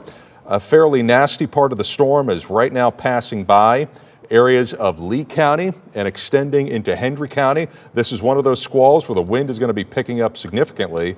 And actually, speaking of, let's take you to Lehigh Acres and Buckingham. You see that little corridor of brighter green and some blue? It is right now near River Hall, and normally when I see that type of color, that's winds in excess of maybe 50, 60. Yeah, 63 miles an hour, and that is being picked up in some of the squalls as it is going to zoom on by, crossing over 80 and then working its way into Charlotte County. Let's do a time lapse on it, and this is going to be a big gust of wind, and there it is. And as we time that out, let's time it out, the worst part of the storm. And boy, that's it is rocking and rolling right now across southeastern Charlotte County as well as into Lee County. And as we time this out, as it pushes to the northwest at 34, that's going to be putting it into Alva, Olga, Babcock Ranch. Time now is about 2:59 over the next, let's say 15 minutes. So that's the general area for that stronger band. As we switch over, now let's take you to our friends in Charlotte County. As we do have areas of individual heavy rain. For some peace of mind, let's take a look inside of these storms to see if we have any rotation. Where we would hypothetically maybe see a little of rotation is where you see these slivers of pink embedded within the rain. That's wind heading in one direction. Nothing too alarming. Let me just double check that with the National Weather Service in Tampa and confirming that. We are not seeing any alarming areas of rotation. If that changes, we will let you know. Back to radar. Let's put a loop on some of these showers and storms as they are quickly zooming on by with gusty squalls where the winds could pick up upwards of 40, 50 miles an hour plus into DeSoto County. You are right now kind of on the periphery of some of those scattered storms as they are zooming on by with heavy rain, some gusty wind. And then into Lake Okeechobee, some spotty outer bands. A lot of the motion with these showers and storms is going to be passing by upwards of about 35 to 40 miles an hour. So here's the very latest on the storm. It is continuing to intensify as it's working its way north, not over here. We will be avoiding the worst, but eventually on its approach to the Florida Big Bend. Wind shear right now, to a certain degree, is putting a cap on some intensity, but it's going to be overpowering this. Some lower wind shear over the next 12 to 24 hours, and that should allow this system to potentially develop into a major hurricane, and that is reflected in the National Hurricane Center forecast. The wind field, shaded in yellow, just off of our coast, is about 230 miles wide in diameter, and if you see that little corridor of orange, red, and darker red, match that up with the category strength, and you can see why it will be intensifying on its approach and likely to develop into a major hurricane. Look at how angry the Gulf is right now. We got waves about 25 to 30 feet currently near the core. If you live along the Gulf, you likely have seen these wave heights. They're at least 5 feet, if not estimated at about 8 and 9. Some of the current wind speeds, these are just sustained, and you'll spend the majority of the storm and within the next hour within these values, but what we occasionally will see, watch this, you see some gusts of upwards of about 30, 40, if not 50 miles an hour embedded within the squalls. Here is a live look. So what this is our downtown Fort Myers camera. This is right at Wink. We have it pointed to Billy Creek, as Greg had noted, one of the tributaries from the Caloosahatchee, and look at the water level. Now, the reason why I wanted to point this out, this is at high tide. We've already had many spots of some coastal flooding, and we're getting very high and close to the dock. Nothing to the caliber of Ian. I've been getting a lot of requests about this. This is a very important graphic, so let's go through it. What we've already seen, we've had some coastal flooding, but I think the maximum surge potential is later tonight. So we will, throughout the majority of Southwest Florida, have low tide from dinner time to midnight. And then from midnight to sunrise, that's going to be our highest surge event. And that's where the water levels could be upwards of 2 to 4 feet above where they should be. A terrible timing. It's going to be coinciding with the second full moon here in August. So Englewood, 2:34. Gasparilla Sound, just after 2. Boca Grande, about 2:15. And then Charlotte Harbor, 4:30. This is when you can expect, very likely, your highest water level rise as well as your maximum surge. Okay? And then as we take you into Lee County, 5:39, downtown Fort Myers for the highest surge potential and water level rise. There's Matlacha, Captiva, and Sanibel. And lastly, about 1 a.m. for Naples, 1:48 for Marco Island, and about 3 a.m. late tonight for the potential of storm surge, guys, at about 2 to 4 feet. All right, so let's check in with some of our coastal communities. Thank you very much, Matt. This is some footage from the Wink News drone of the Sanibel Causeway. Right now, you can see those vehicles making their way over. And we heard from Mayor Richard Johnson a little while ago, if you were watching Wink News, when we checked in with Liz Byro out on the island. And he said that he is fully confident in the structure of the bridge. But they're also urging you, now is not a good time to be out on the roads in general. So if you feel comfortable staying and sheltering in place where you are on Sanibel, if you're in a structure that's safe, please do that, or leave now. This is kind of the last time. They want you off the roads as those conditions begin to deteriorate, and look at the waves crashing up on the Causeway Bridge there. And Fort Myers Beach is also feeling the impact of Hurricane Idalia. Yeah, Wink News reporter Rodaris Richardson is live on Fort Myers Beach. And Rodaris, tell us what you're seeing. Well, I've been here since about 9 in the morning. This is the worst that I've seen it all day. You can probably hear just how strong the winds are. The rain is picking back up again. It's hard to even stand here. So for anyone watching, and if you're at Fort Myers Beach, you should definitely stay indoors. I know earlier a lot of people were out trying to take videos and pictures, but it's definitely not safe. And this is exactly why the Fort Myers Beach mayor declared a state of emergency, for these exact reasons, especially for those that are in trailers. He recommended that those that are in trailers should seek shelter, and this is exactly why. Now, earlier with some people that I was speaking with on the beach, when it was safe to be on the beach, they were telling me, you know, this is giving them flashbacks from Ian, but they're just really hoping for the best and trying to keep calm in the midst of all of this as well. Now, some of the shelters that the mayor was saying that people can go to is Estero Rec Center, as well as the North Fort Myers Rec Center. Now, my photographer and I are going to try to find somewhere safe to go now. We're near Diamond Head, so we're going to try to find cover. But for now, I'm live at Fort Myers Beach. Rodaris Richardson, Wink News. Okay, thanks, Rodaris. You know, you can't help but think there's a huge mound of debris. Exactly. Right My eye went directly to her. So, you know, anyone who lives there is so concerned, maybe not just about the surge, but they're concerned about debris flying around. And so a lot of people who are in substandard houses there or in those travel trailers have already left. We hope everyone is in harm's way. Exactly. And it's a good reminder to all of us. Obviously, we can't move those huge debris piles like that. Right. But if it's something in your yard, the general rule of thumb is if you can pick it up, move it inside, because that also means the wind can pick it up. So the furniture on the lanais, that kind of thing, go ahead and bring it in, bring in those trash bins as well. More on Idalia as it continues along the coast. We want to go out to Wink News reporter Michelle Alvarez live on Vanderbilt Beach. Michelle? Yeah, we got to Vanderbilt Beach just before noon today, and there were plenty of people on the beach and in the water enjoying the weather just like any day here in Southwest Florida. But then all of a sudden, wind started to pick up. It started to rain really hard, and sand was even flying in the air, causing everyone to pick up their things and leave the beach, including ourselves. My photographer and I came to this garage at Vanderbilt Beach where most people park when they come here, and the rain has been on and off, but you know, most people have left the beach compared to when we first got here this morning. Now, here in Naples, we aren't expecting a direct hit, but we are starting to feel some of those outer bands, as I mentioned. And people I talked with don't want this to be a repeat of last year, they said, but most don't seem too concerned. They know the weather can change at any moment and said they're staying ready just in case. I did talk to one couple before winds started picking up about being out here on the beach and if they're worried at all about the storm. We were here last year through Ian, so we knew what to prepare for. We have water, food at home. Just got some extra gas and for the generator, and we're good to go. Came out and enjoyed the weather today. It's going to be as intense as last year's hurricane, so we prepared appropriately.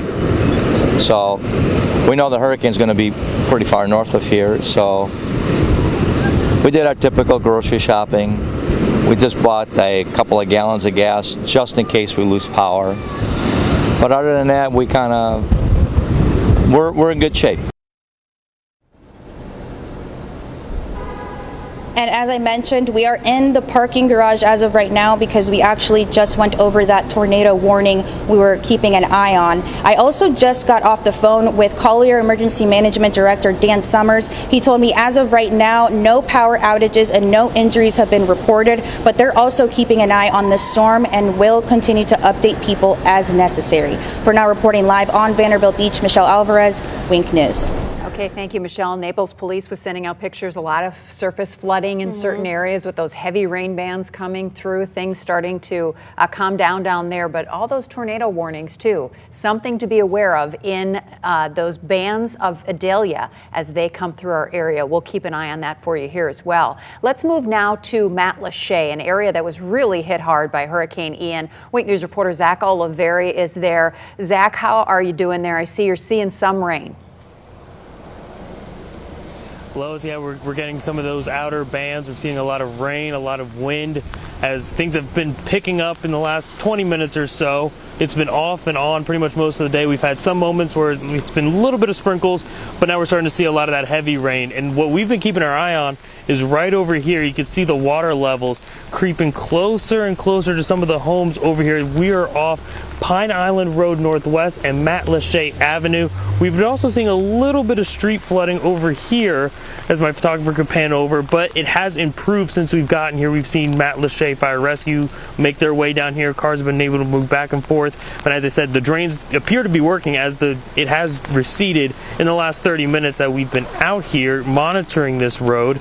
And this is what people have been planning for and prepping for ever since this morning. I spoke to William Tidwell, who owns the CW Fudge Factory down the road, and he explained how he had to prepare both his business and his home for Idalia. We've filled the ice cream coolers with as much 2-liter bottles full with ice in case we lose power, so we can hold that a little longer. We are a chocolate shop in Florida, so air conditioning is pretty important. So we do have our generators ready and our gasoline prepared. But again, hopefully this is going to be minor for us that have businesses. Now on the flip side, there's a lot of people out there still trying to make repairs from the last hurricane. I am one of them. So this morning I spent putting new roofs, tarps on the roof, and just trying to make everything as best as we can. We've seen some of those businesses, including Williams, put sandbags out a few hours ago before the rain really picked up, as they've been keeping an eye on the water levels over by the different bridges and connecting to the main road here on Matlacha. We're going to keep an eye and see if we see anything else out here as we continue to feel the effects of Idalia. Live on Matlacha, Zach Oliveri, Wink News. All right, thank you very much, Zach. Hopefully the power stays on, the chocolate stays cool. Thank you very much for your reporting. I want to let you know the Lee County School District just announced that school will be closed again tomorrow, and they're going to announce if they can reopen on Thursday at 3 o'clock tomorrow afternoon. Schools in Charlotte and DeSoto counties will be closed tomorrow, as well as the Oasis Charter School System in Cape Coral. Classes are still in session in Collier County. FGCU students will be attending online, and as of right now, Hendry and Glades County will be open tomorrow. Well, Lee County officials held a press conference earlier this afternoon to address concerns about Idalia, and here's what they had to say. Well, good afternoon, everyone. I'm Brian Hammond. I'm the chairman of the board for the Lee County Board of County Commissioners, and I'm here with a special announcement from the Emergency Operations Center related to Hurricane Idalia. So we are beginning to see some of the heavy rains that we anticipated would come our way from Hurricane Idalia. We've been talking to you all day about that. Some of those rain bands are starting to arrive right now, and they are beginning to affect some of our coastal communities. Now, these bands are coinciding with the high tide, and they're fueled by onshore winds. This is a high tide that's called a king tide, and we are also in a full moon phase. So what does that mean? That means we're seeing higher than normal water levels. Now, these bands have intense rain related to them. They also have thunder and lightning as well. Tornadoes are possible with these bands. We understand that some of you may have just gotten off of work and you're heading home. Our advice to you is to head straight home from work. Don't make any unnecessary stops if you don't have to at this point, and to watch out as you're driving for any standing water. We understand that the rain is coming down hard and some roadways are starting to see quite a bit of water collecting on them. For your safety, today, again, we ask that you just plan to stay indoors tonight. Don't go out driving around tonight. Know that when it gets dark tonight, you may not be able to see the standing floodwater in the road, and your car might get stalled out in the floodwater. That's certainly not a position you want to find yourself in tonight. So driving, again, is not advisable tonight as it gets dark because you may not be able to see any water that's covering the road. We are receiving some isolated reports of localized flooding in our coastal communities, again, due to the high tide and the onshore winds that are happening right now. This is consistent with the forecast that we talked to you about earlier. Because of this, and because we anticipated this, we opened up the safe havens. They are still open. One at the North Fort Myers Recreation Center and one at the Estero Recreation Center. If you are concerned about the home that you're in and the water levels around the home that you're in, if you're in a coastal community, there is still time to go to those safe havens. They are open and ready for you. You may also go to a friend or family member's house too. But because we understand that some people are starting to get concerned with what they're seeing in the water levels, we have extended our Lee Tran hours today until 3 p.m. So if you want to go to a safe haven and you don't have a vehicle or a way to transport yourself to either the North Fort Myers Recreation Center or the Estero Recreation Center, you can call 211. Call 211 and they will tell you how to get on a Lee Tran bus that could take you to the safe havens. You could also check our website. It's leegov.com/storm, and there you'll find information about where you could be picked up at as well. So again, we anticipate that as these high tides recede, the isolated localized flooding will start to recede with that as well. But again, until the storm completely passes, this is an area that we're going to want to watch, especially along our coastal areas as the water continues to come up, and then it'll recede again as the tide goes away. We'll keep you up to date on our website, leegov.com/storm. We'll keep you up to date on our social media pages as well. And we'll have another update for you later today around 3:30 p.m. Thank you. Okay, so we want to remind you that was recorded earlier at about 1:30, so some of those details may